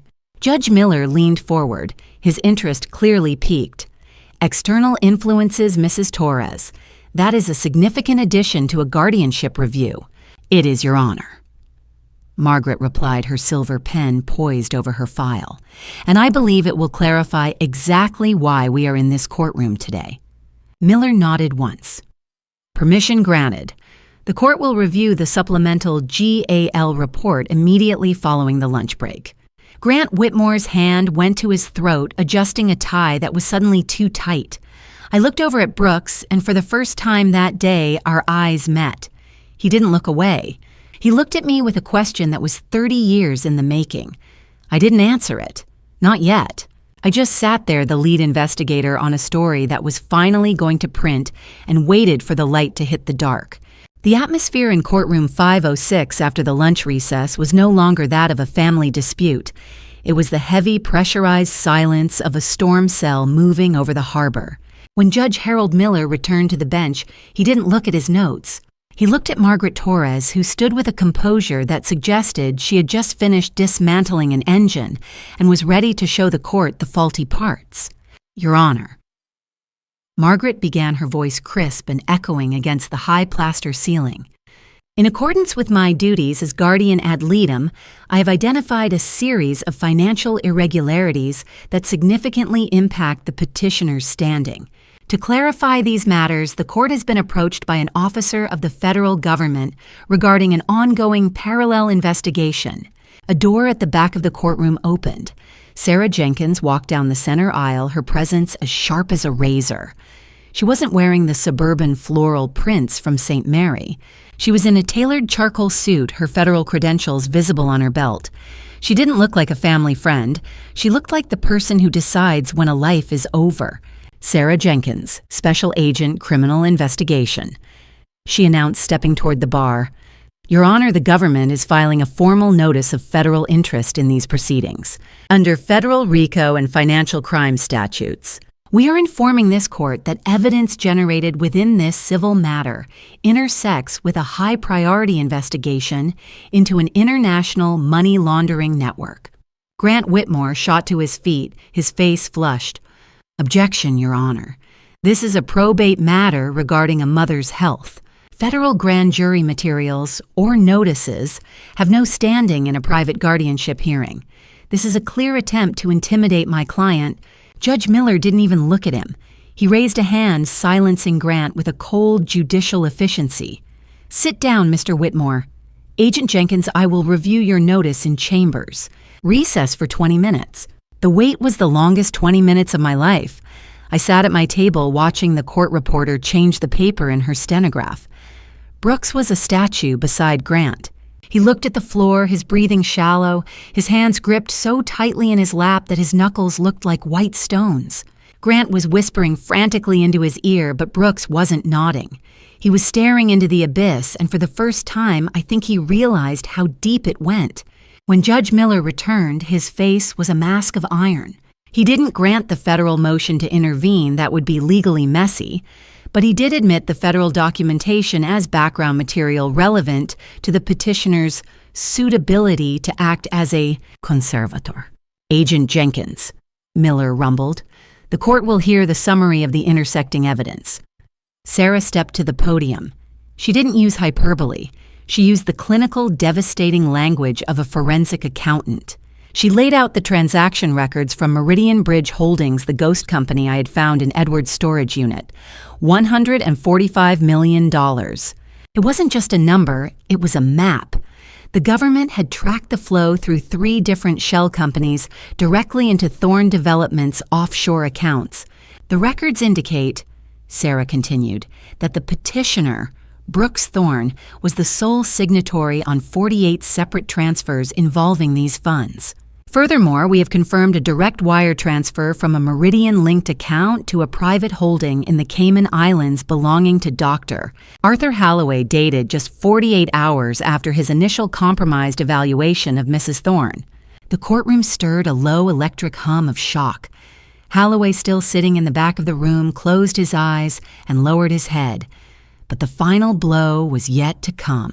"Finally," Sarah said, her voice dropping an octave, "we have documented encrypted communications between the counsel of record Grant Whitmore and a known financial associate of the Moretti network. These messages discuss the finalization of the guardianship as the trigger for the final $40 million disbursement." I watched Brooks. He didn't yell. He didn't protest. He leaned forward, his eyes fixed on the documents Sarah was laying out on the plaintiff's table, like playing cards in a losing hand. He looked at the signatures, his signatures. Then he looked at the wire transfer to Holloway. He went pale, a sickly, translucent white that made him look like a stranger. He slowly turned his head to look at Grant Whitmore. It wasn't a look of betrayal. It was a look of pure, unadulterated horror. He was seeing the man he had trusted not as a mentor, but as a parasite that had eaten his life from the inside out. Grant didn't look back. He was staring at Judge Miller, his jaw locked, his eyes wide and fixed. He knew the game had changed. This was no longer about a mother's estate. It was about the federal government dismantling a racketeering enterprise, and he was the one holding the smoking gun. Judge Miller leaned forward, his spectacles catching the light. He looked at the documents, then at the frozen figure of my son, and finally at Grant Whitmore. The silence in the room was absolute. Even the city traffic outside seemed to have died away. "Counsel?" Miller said, his voice quiet, almost a whisper. "Given the nature of the federal interest and the documentation provided regarding your communications, I am going to need you to remain available in this building. Do not leave the floor." It was a soft sentence. In 30 years of reporting on the darkest corners of Boston's legal system, I had heard sentences like that before. They were the kind of sentences judges used right before the handcuffs came out. They were the quiet before the building was leveled. Brooks looked at me then. His eyes were hollow, filled with the realization that every complicated thing he'd done to protect the family had been a thread in a noose Grant had tied for him. He looked like a man who had finally realized he was a witness in his own disaster. I didn't smile. I didn't feel the triumph I'd expected. I felt the cold, investigative weight of the truth. My husband had been silenced for these papers. I had been drugged for these papers, and my son had been hollowed out for them. The hearing is adjourned until 9 a.m. tomorrow. Miller announced his gavel, making a dull, final thud. Sarah Jenkins looked at me and gave a microscopic nod. The trap had been sprung. Grant was trapped in the building. Brooks was trapped in the truth, and I was finally, legally, and undeniably the only person in the room with nothing left to hide.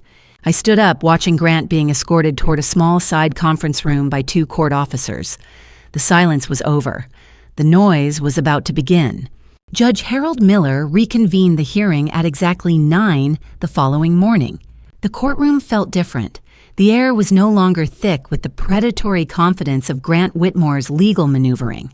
Grant was there, sitting at a separate table near the back, guarded by a quiet presence of federal marshals. He looked smaller, his expensive navy suit suddenly appearing too large for his frame. But it was his wrists that caught my eye. His French cuffs were open, dangling loosely stripped of the silver anchor cufflinks he had worn like trophies just 24 hours ago. The anchors were gone, likely bagged in an evidence locker at the Moakley courthouse, and with them the last of his carefully curated armor had vanished. Brooks took his seat at the petitioner's table, but he wasn't alone. Overnight, the legal landscape had shifted. Grant had been formally removed from the case pending the federal inquiry, replaced by a court-appointed attorney, a somber woman named Elena Vance, who looked like she had spent the entire night reading a disaster relief manual. She leaned in, whispering to Brooks, advising him in a low, urgent tone to limit his responses, to plead the fifth, to protect what was left of his standing. Brooks didn't listen. He didn't look at his new counsel, and he didn't look at the marshals. He sat with his shoulders hunched, staring at the empty space where his father's name usually appeared on the company letterhead, Mr. Thorne. Judge Miller said, his voice surprisingly gentle for a man who had spent the last hour reviewing RICO indictments. "You are still under oath. Do you wish to make a statement regarding the supplemental evidence provided by the Guardian ad litem?" Brooks stood up. He moved to the witness stand with the mechanical stiffness of a man walking toward a firing squad. He didn't look at me as he took his seat, but I could see the tremor in his jaw, the raw, jagged edge of a man whose world had been hollowed out. "My attorney advises me to remain silent." Brooks began, his voice barely a whisper. He cleared his throat, the sound echoing painfully in the high-ceilinged room. but I've been silent for too long. I've been silent because I was afraid, and I've been silent because I wanted to believe the lies I was being told. Elena Vance shifted uncomfortably, but Brooks didn't stop. He looked at Judge Miller, his eyes red-rimmed and filled with a devastating clarity. "I filed this petition because I believed my mother was declining," he said, his voice gaining a desperate rhythmic strength. "I was told by Mr. Whitmore that she was a danger to herself." He showed me the burned stove, the reports of her wandering in the night. He told me it was the right thing, the only way to protect her, and to keep the legacy my father built from being torn apart by creditors. I believed him because I was drowning in debts I couldn't explain to her, and he offered me a lifeline. He paused, a single tear tracking down his cheek, though his face remained a mask of iron. "I didn't know about the Meridian Bridge transfers.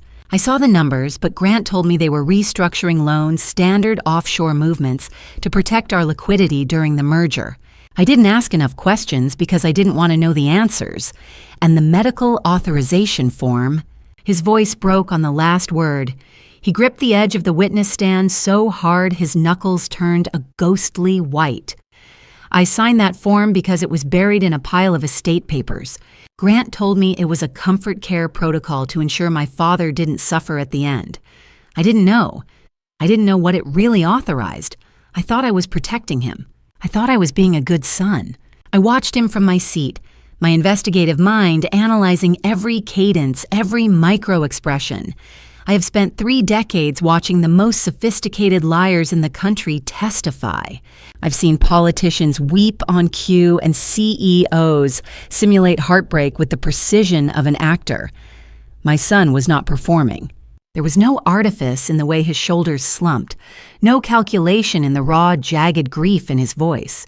For the first time in this courtroom, perhaps for the first time in his adult life, Brooks was telling the full, unvarnished truth.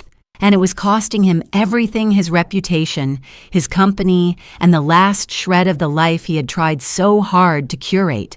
Margaret Torres stood up, then her yellow legal pad held like a shield. "Your Honor," she said, her voice crisp and echoing.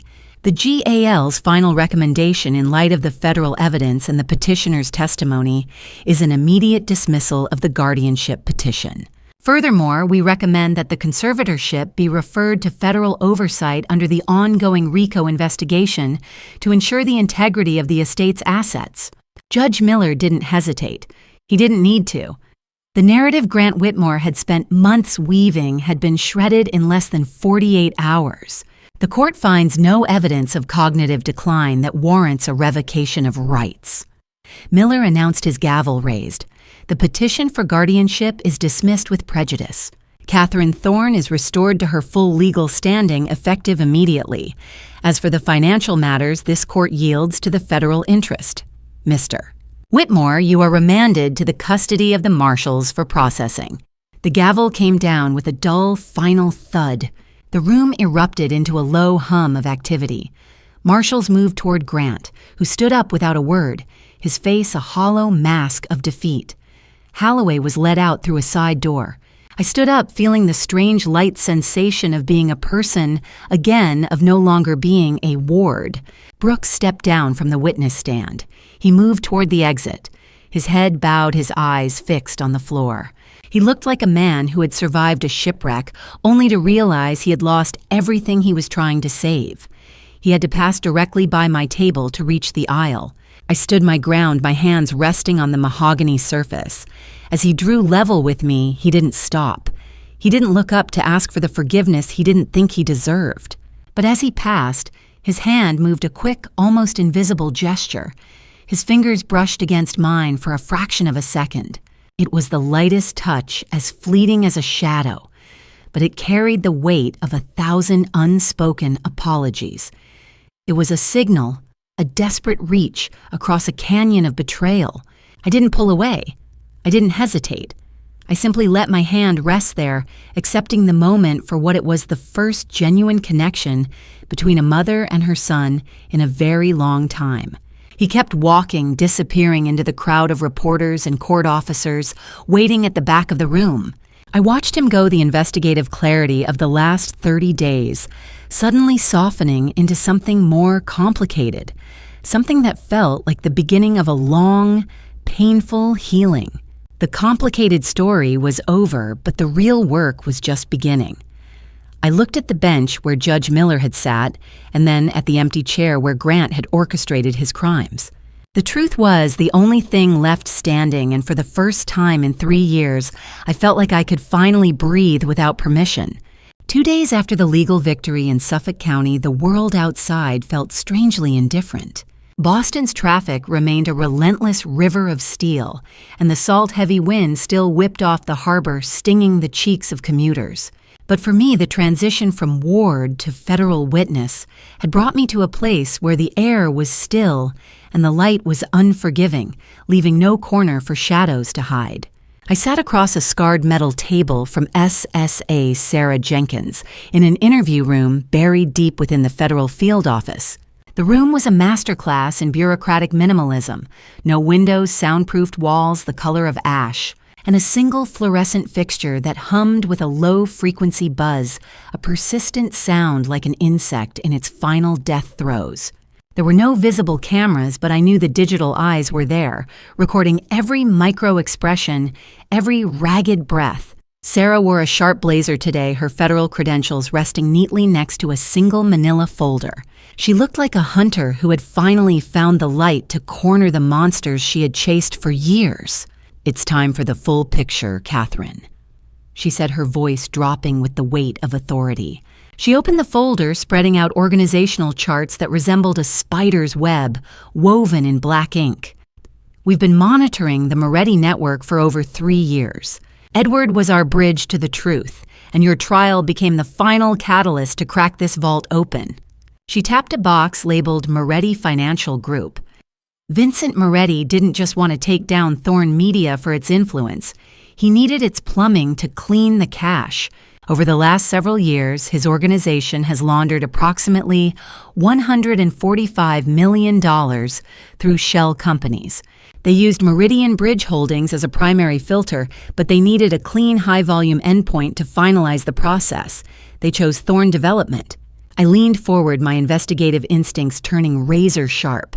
And they chose my son Brooks as the gatekeeper. They chose Brooks because he was compromised. Sarah confirmed, her voice devoid of any pity. "We tracked his activity in private poker games from the Back Bay to the waterfront. He racked up nearly $7 million in debt before Grant Whitmore stepped in to restructure those obligations. Brooks wasn't a criminal mastermind, Catherine. He was a man drowning in a red sea of debt, and Grant offered him a life raft that was actually an anchor designed to pull him under. He was selected specifically for his signature and for his willingness under suffocating pressure to sign documents without ever reading the fine print. He provided the legitimate Thorn name to mask the filthy blood money of the Moretti network. A cold shiver traced its way down my spine, settling in the marrow of my bones. I thought of the 30-page estate planning packet Sarah had shown me earlier, and Edward. What really happened that night in South Boston? Sarah's expression softened for a fraction of a second, the only crack in her federal mask. Edward found the Meridian files in the company's deep archive. He realized Grant Whitmore wasn't just his son's lawyer. He was the primary legal architect for the entire Moretti operation. Edward was scheduled to hand over the storage unit key to a federal informant the night he was silenced. Grant couldn't let that happen. He arranged for a comfort care physician doctor, Vance, to be on standby at your home. They ensured that when the event was triggered, there would be no hospital, no autopsy, and no questions. They used your own son's signature to ensure the father's departure remained a private family tragedy. The air in the room felt suddenly thin, as if the oxygen were being sucked out by the weight of the betrayal. They hadn't just taken Edward from me, they had turned our son into an unwitting accomplice in his own father's loss. It was a level of psychological warfare that even 30 years at the Herald hadn't prepared me to face. "And Isabella," I asked, my voice as dry as falling leaves. "Isabella Moretti." Sarah said, using the full name. "She's been our deepest asset for over a year. When she started collecting account numbers, they tried to bury her in St. Mary using the same instability playbook Grant used on you. She's currently in secure protective custody. Her testimony combined with the codes she gave you in that library book is the final nail in the coffin for Moretti's offshore holdings. Sarah slid a thick document across the metal table. Federal Cooperation and Non-Disclosure Agreement. The USB drive you retrieved from your cane has been officially cataloged as federal evidence, Sarah continued. The routing codes are being used to freeze assets across 3 continents as we speak, but we need your formal sworn statement. We need a Pulitzer-winning journalist to bridge the gap between the probate court deception and the federal racketeering crime. I looked at the signature line. If I signed this, I was no longer a private citizen. I was a weapon in the hands of the government. I would be tethered to this case for years, a target for the remnants of a criminal empire. I would have to recount every moment of the drug-induced fog, every betrayal by my son, and every detail of Edward's final days. What happens to Brooks? I asked, my eyes fixed on the paper. He's cooperating, Sarah replied. His counsel is negotiating a plea, given his lack of direct knowledge regarding the medical protocols and his role as a pressurized conduit. The prosecutor is looking at 18 months of supervised probation and a full forfeiture of his shares in Thorn Media. He loses the company, Catherine. He loses that hollow prestige. But he stays out of a federal cell. I picked up the pen. It was just a cheap plastic ballpoint, but in this windowless room, it felt heavier than a judge's gavel. I thought of Grant's silver anchor cufflinks, the trophies of a man who thought he could drown the truth. I thought of Edward, who had died in the dark so that I could find the light today. He had left me the map because he knew his wife was the only one brave enough to write the ending to this story. I didn't sign because I wanted revenge. I didn't sign because I wanted my frozen accounts back or my reputation restored. I signed because I owed Edward the truth. I signed because I owed my son a chance to be the man he was supposed to be before the debt took his soul. And I signed because this story wouldn't end until the last architect was behind bars. I pressed the pen to the paper, my signature firm and unyielding. We start the formal deposition in 10 minutes. Sarah said, collecting the agreement with a respectful nod. Don't worry, Agent Jenkins, I said, standing up and smoothing my coat. I've spent 30 years racing against deadlines. I'm not going to miss this final deadline for justice. I walked toward the door, my footsteps steady on the linoleum. I was no longer a victim, nor was I a ward. I was the lead investigative journalist for the most important story of my life, and I knew exactly how it was going to end. The apartment on the east side of Boston felt hollow in the weeks following the hearing, a shell of a home, waiting for its inhabitants to reclaim it. The amber light of late autumn filtered through the tall windows, illuminating the dust motes dancing in the quiet. I spent my days sorting through Edward's remaining papers, the mundane ones, the ones that didn't involve offshore accounts or federal indictments. I was learning to breathe again without looking over my shoulder for a guardian ad litem. 3 weeks after Judge Miller dismissed the petition, my phone rang. It was Brooks. His voice was different, no longer the polished, hurried tone of a CEO under pressure, but something older, something raw. He asked if he could come over. He didn't ask for permission. He asked for a chance. He arrived at 4 p.m. carrying 2 cardboard cups from the small roastery around the corner from my building. As he set them on the kitchen table, the same oak table where we used to do his long division homework, I noticed the brand. It wasn't the Guatemala blend that had been my undoing. It was a simple Colombian roast from a local shop. I remembered you switched, he said, his voice low. I didn't want to bring anything that reminded you of before. It was a small thing, a cup of coffee. But in the architecture of our shattered relationship, it was a foundation stone. It was an acknowledgement of the harm done, a silent apology for the drug in the morning cup. I took the coffee and gestured for him to sit. Brooks looked like a man who had been through a centrifuge. The charcoal suits were gone, replaced by a simple sweater and jeans. The arrogance that Grant Whitmore had cultivated in him had been stripped away, leaving behind a man who finally looked his age. He stared into his cup for a long time before he spoke. Grant approached me 18 months ago. Brooks began, his eyes fixed on the steam rising from his coffee.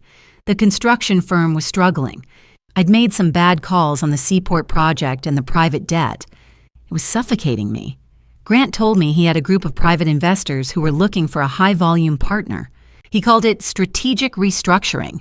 He took a jagged breath. I didn't ask where the money was coming from.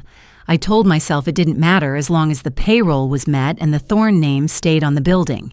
But the more money they funneled through us, the more documents Grant put in front of me. He knew I was afraid of Edward finding out. He used that fear like a weapon. He told me he'd go to the board with the debt records. I watched him, my investigative mind noting the lack of deflection. He wasn't blaming Grant for his choices. He was explaining how he had allowed himself to be dismantled. The night Edward went gone. Brooks whispered, his voice cracking. Grant called me. He told me there was a medical episode and that we needed to handle it quietly to avoid a scandal that would tank the Meridian merger. He was the one who brought in Dr. Vance. He told me it was comfort care. I signed that authorization form in a daze. I thought I was protecting Edward's dignity. I didn't know what it really authorized until I saw the federal records in that courtroom. The silence that followed was heavy. I thought about the key in the cardigan and the storage unit. Edward had known his son was compromised, and he had spent his final days trying to find a way to save him without destroying him. I keep thinking, Brooks said, finally looking up at me, his eyes wet with a sudden sharp grief. If I had just called you, just once, if I hadn't been so terrified of looking weak in your eyes, maybe we could have stopped it. I thought I was the one who had to save the legacy. I didn't realize I was the one burning it down. I didn't tell him it would have been fine. I'm a journalist. I don't print lies to make people feel better. It wouldn't have been fine. Edward was gone, and the Thorne media empire was currently being dismantled by federal receivers. But I looked at him, and I saw the son I had raised before the charcoal suits.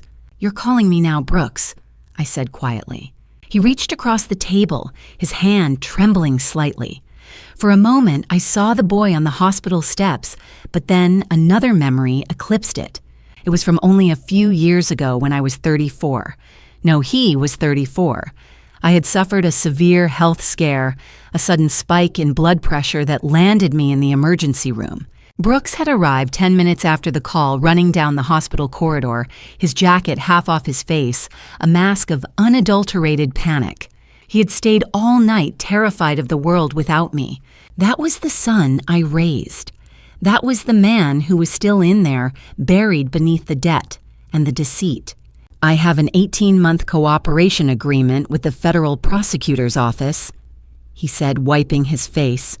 I'm forfeiting the development firm. Everything Grant touched has to go.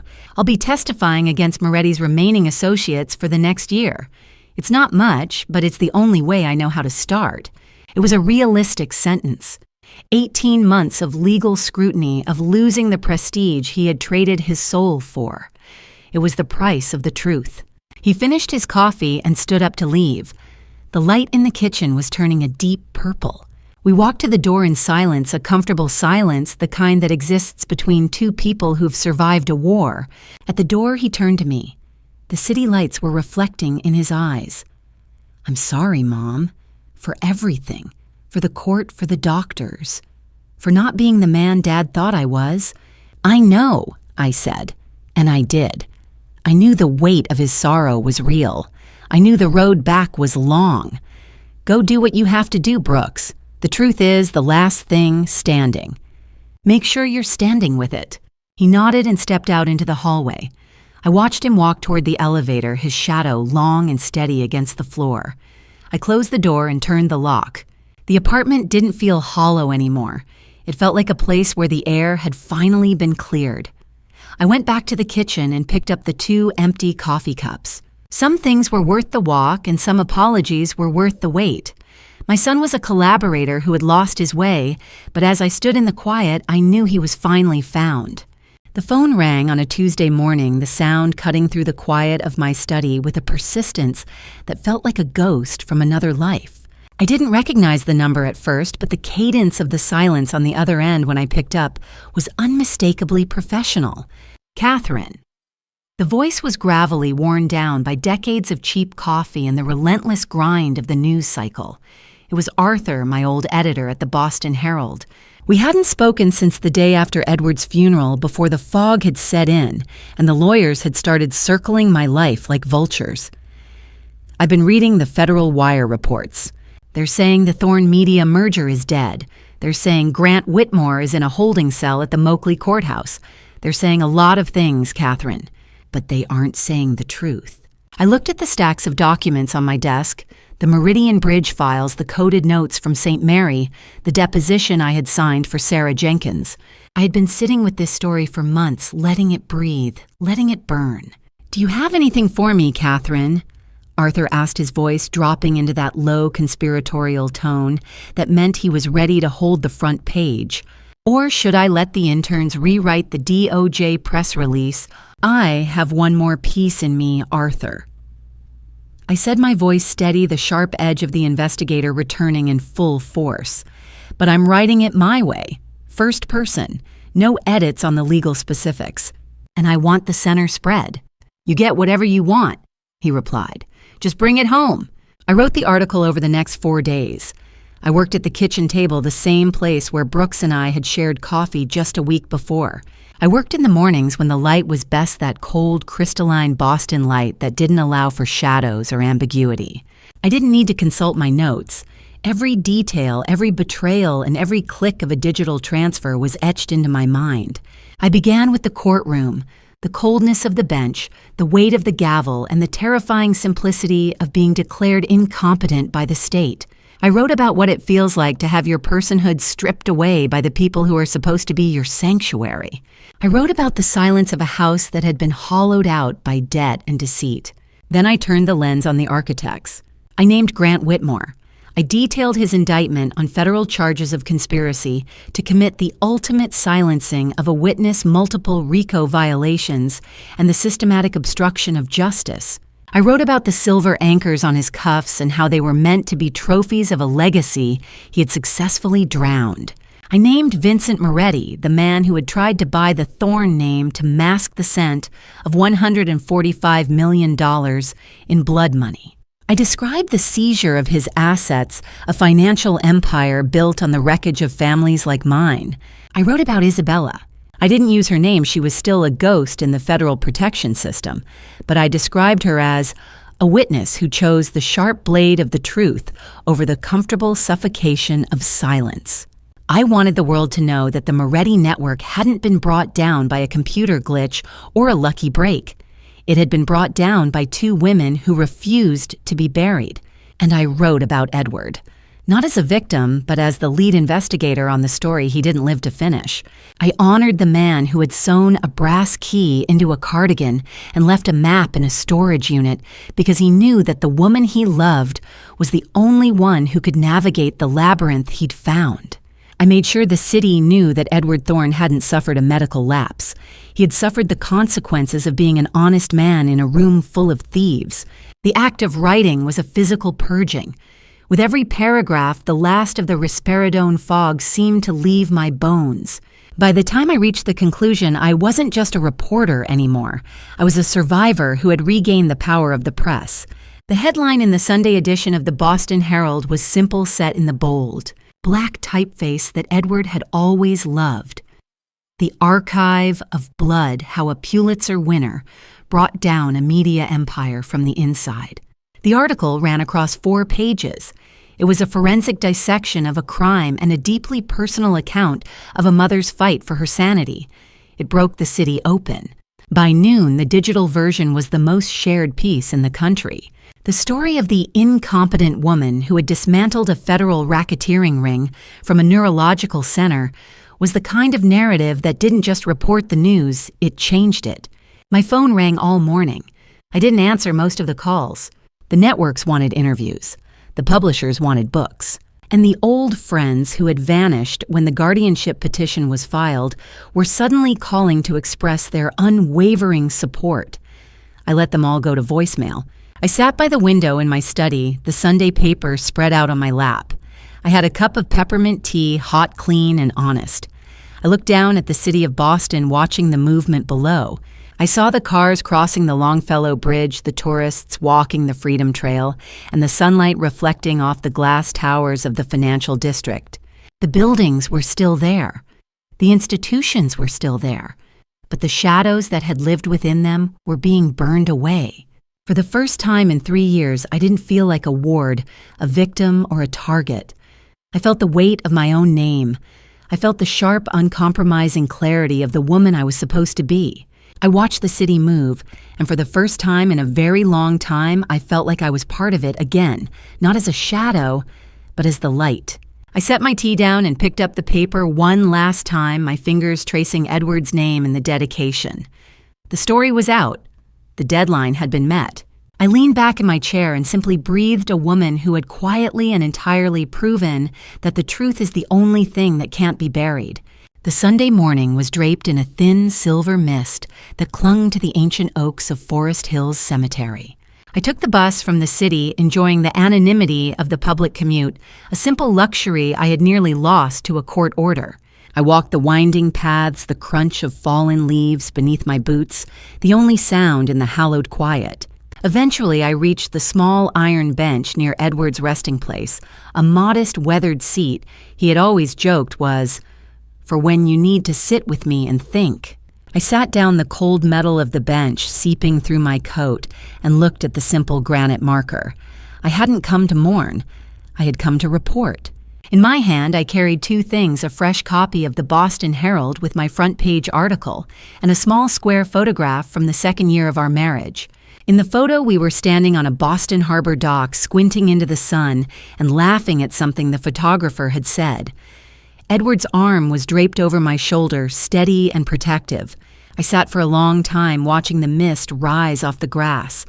Then I began to talk. I spoke softly, my voice barely a murmur against the wind, but the words were clear. I told him everything. I told him about the cold weight of the brass key I'd found in the seam of his charcoal cardigan, the one I'd almost given to charity. I told him about the drive to the outskirts of the city, the smell of dust in Unit 114, and the sharp digital clarity of the USB drive. I described the long, drugged nights at St. Mary, the way the risperidone had tried to steal my mind, and the flickering lights of the hallway where I'd met Isabella. I told him about the coded book she'd given me, the legal thriller that had held the map to the Moretti Network's offshore accounts. And I told him about the courtroom, the way the light had hit Grant Whitmore's silver anchor cufflinks, and the way Brooks's hand had brushed mine as he walked away from the witness stand. "I'm angry at you, Edward," I said, my fingers tracing the edge of the newspaper. "I'm angry that you thought you had to carry the weight of Meridian Bridge alone. I'm angry that you didn't trust me to be your partner in the dark as much as I was in the light. You tried to protect me, and in doing so, you almost let them bury me." The silence of the cemetery was the only reply, but I felt the anger soften as I spoke. I understood why he'd done it. He had seen the dragon long before I did, and he had spent his final days trying to build a fortress around me that I wouldn't recognize until the siege began. He hadn't just left me a legacy. He had left me a puzzle that he knew I was the only one capable of solving. It was his final, most difficult act of love. But I want you to know that I'm not finished. I continued looking out toward the distant skyline of the city we had covered together for 30 years. The article was nominated for a major award this morning. The federal trial against Moretti is just beginning, and Sarah Jenkins told me they're using my deposition as the primary framework for the prosecution.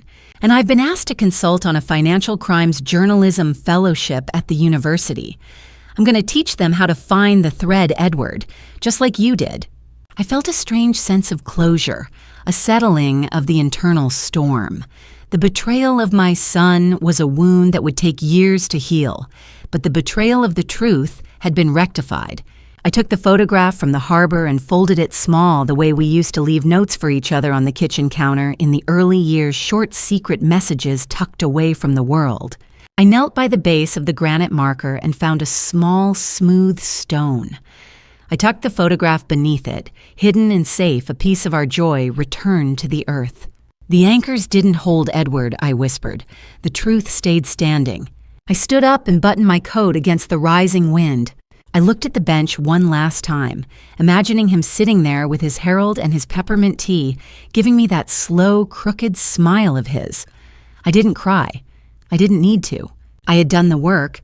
The story was told, and the legacy was restored. I turned and walked back toward the bus stop, my pace steady and purposeful. I didn't look back. Edward would have hated that. He was a man of the next deadline, of the future of the story that hadn't been written yet. And as the gates of Forest Hills receded behind me, I realized that for the first time in a very long time, I was a woman with a story of her own to tell. 3 years is a lifetime in the world of news, but in the quiet chambers of a home, it is barely enough time for the dust to settle. Boston was draped in the amber and gold of late November, the air outside my East Side apartment smelling of wood smoke and the oncoming winter. The city was pausing, drawing a collective breath for Thanksgiving, the one day when the headlines stop screaming and the dining room lights stay on a little longer. I stood in my kitchen, the space filled with the scent of sage stuffing roasted turkey and the tart sweetness of cranberry sauce. It was a sensory map of a life restored. My hands, once trembling under the chemical fog of risperidone, were steady as I carved the bird. I wasn't a ward of the state anymore. I was the architect of my own afternoon. The doorbell rang at exactly 4 p.m. I didn't need to look through the peephole to know who it was. Brooks had always been punctual, a trait he inherited from Edward, though he had lost the frantic corporate edge that used to define his arrival. When I opened the door, I didn't see the CEO in the $3,000 charcoal suit. I saw a man in a simple cable-knit sweater, his face tanned from working outdoors at his new consulting firm in the Berkshires. He looked at me, and for a heartbeat we both remembered the courtroom, the parking garage, and the cold metal tables of the federal field office. But then the shadow passed. "Happy Thanksgiving, Mom," he said, holding out a bottle of non-alcoholic cider and a homemade pumpkin pie. "I hope I'm not too late for the gravy." "You're right on time, Brooks," I replied, stepping aside to let him in. As we sat at the heavy oak table, the same one where Grant Whitmore had once tried to force my signature on a settlement, the silence was no longer a weapon. It was a bridge. "I heard about the final sentencing this morning on the radio," Brooks said quietly as he helped me set the silver. "Grant received life. Moretti got 32 years. The federal prosecutor called my attorney to say the cooperation phase is officially closed. It's over, Mom. Really over." I nodded, the weight of the news settling over me like a heavy protective coat. Grant Whitmore would spend the rest of his days behind concrete walls, his silver anchor cufflinks long ago replaced by a standard-issue jumpsuit. The man who had tried to drown a legacy had finally found the bottom of the harbor. Vincent Moretti's assets had been liquidated, his shell companies dismantled by the very federal agents Edward had died trying to reach. "Isabella sent a card," I said, pointing to the mantel. "She's still in the program, living somewhere in the Midwest. She's starting a foundation for women who have been silenced by the same incidents we were. She sounds free." Brooks looked at the empty chair at the head of the table. He didn't turn away from the absence. Instead, he reached into his bag and pulled out a small silver-framed photograph. He set it in the center of the table next to the white hydrangeas. It was the photo from the harbor, the three of us 30 years ago, squinting into the sun and laughing. "I keep this on my desk." Brooks said, his voice thick with a sudden raw honesty. "I look at Dad every morning. I think about the man he raised me to be and the man I almost let them erase. I'm not back to where I was, Mom. I'll never have Thorn Media back, but I'm building something smaller now, something honest." I looked at my son, the man who had survived a shipwreck of his own making and had finally found his way back to the shore. He had spent 18 months testifying in windowless rooms, forfeiting his prestige and his wealth to pay a debt to the truth. "The truth is a difficult tenant, Brooks," I said, reaching across the table to cover his hand with mine. "It demands everything you have, but it's the only thing that stays standing when the wind picks up." "I know," he whispered. "I'm trying to be worthy of the name again." We ate in the quiet golden light of the late afternoon. We talked about his new firm, about my journalism fellowship at the university, and about the Pulitzer-winning article that had kept Vong close the circle on the Thorne legacy. We didn't talk about the complicated things. We didn't need to. The records were in the evidence lockers, and the apologies had been etched into the silence of the last 3 years. As the sun dipped below the Boston skyline, casting long violet shadows across the room, Brooks stood up to help me clear the dishes. He moved with a quiet purpose, his shadow steady against the wall. "I'm glad I called you Mom," he said, pausing at the kitchen door. "I'm glad you didn't sign." "I'm glad I stayed awake, Brooks," I replied. Before he left, I walked him to the door. The hallway was cool, the city outside, humming with the peaceful energy of a holiday evening. He turned and hugged me, a real hug, the kind that isn't rehearsed for a courtroom or a board meeting. "I love you, Mom," he said. "I love you too, Brooks. Now go home. You have an honest day's work tomorrow." I closed the door and turned the lock, not because I was afraid, but because the day was done. I went back to the dining room and sat in my chair for a few more minutes, looking at the photo of the three of us on the harbor. The peppermint tea was still warm in my cup. I picked up a pen from the sideboard and a small piece of stationery. I didn't have a deadline to meet or a deposition to sign. I just had a thought I needed to capture. I wrote a single sentence: "The archive of blood is closed and the table is full." I folded the paper and tucked it behind the frame of the harbor photograph. Outside, Boston was turning toward winter cold and certain. But inside, the lights were on. The story was finished, and for the first time in a very long time, I was exactly where I was supposed to be.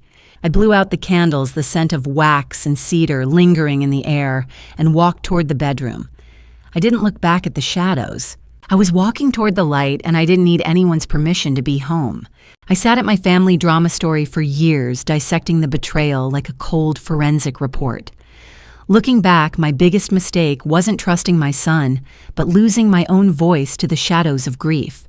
Don't be like me. Don't wait for a crisis to protect what you've built. In these family revenge stories, the hero isn't the one who strikes back, but the one who stays awake when everyone else is trying to put them to sleep. My journey taught me that truth isn't just a fact, it's a responsibility. Even in the most painful family drama story, transparency is the only shield that holds. I believe that God gave us intuition for a reason. It's the quiet whisper that tells you when a complicated situation is actually a crime.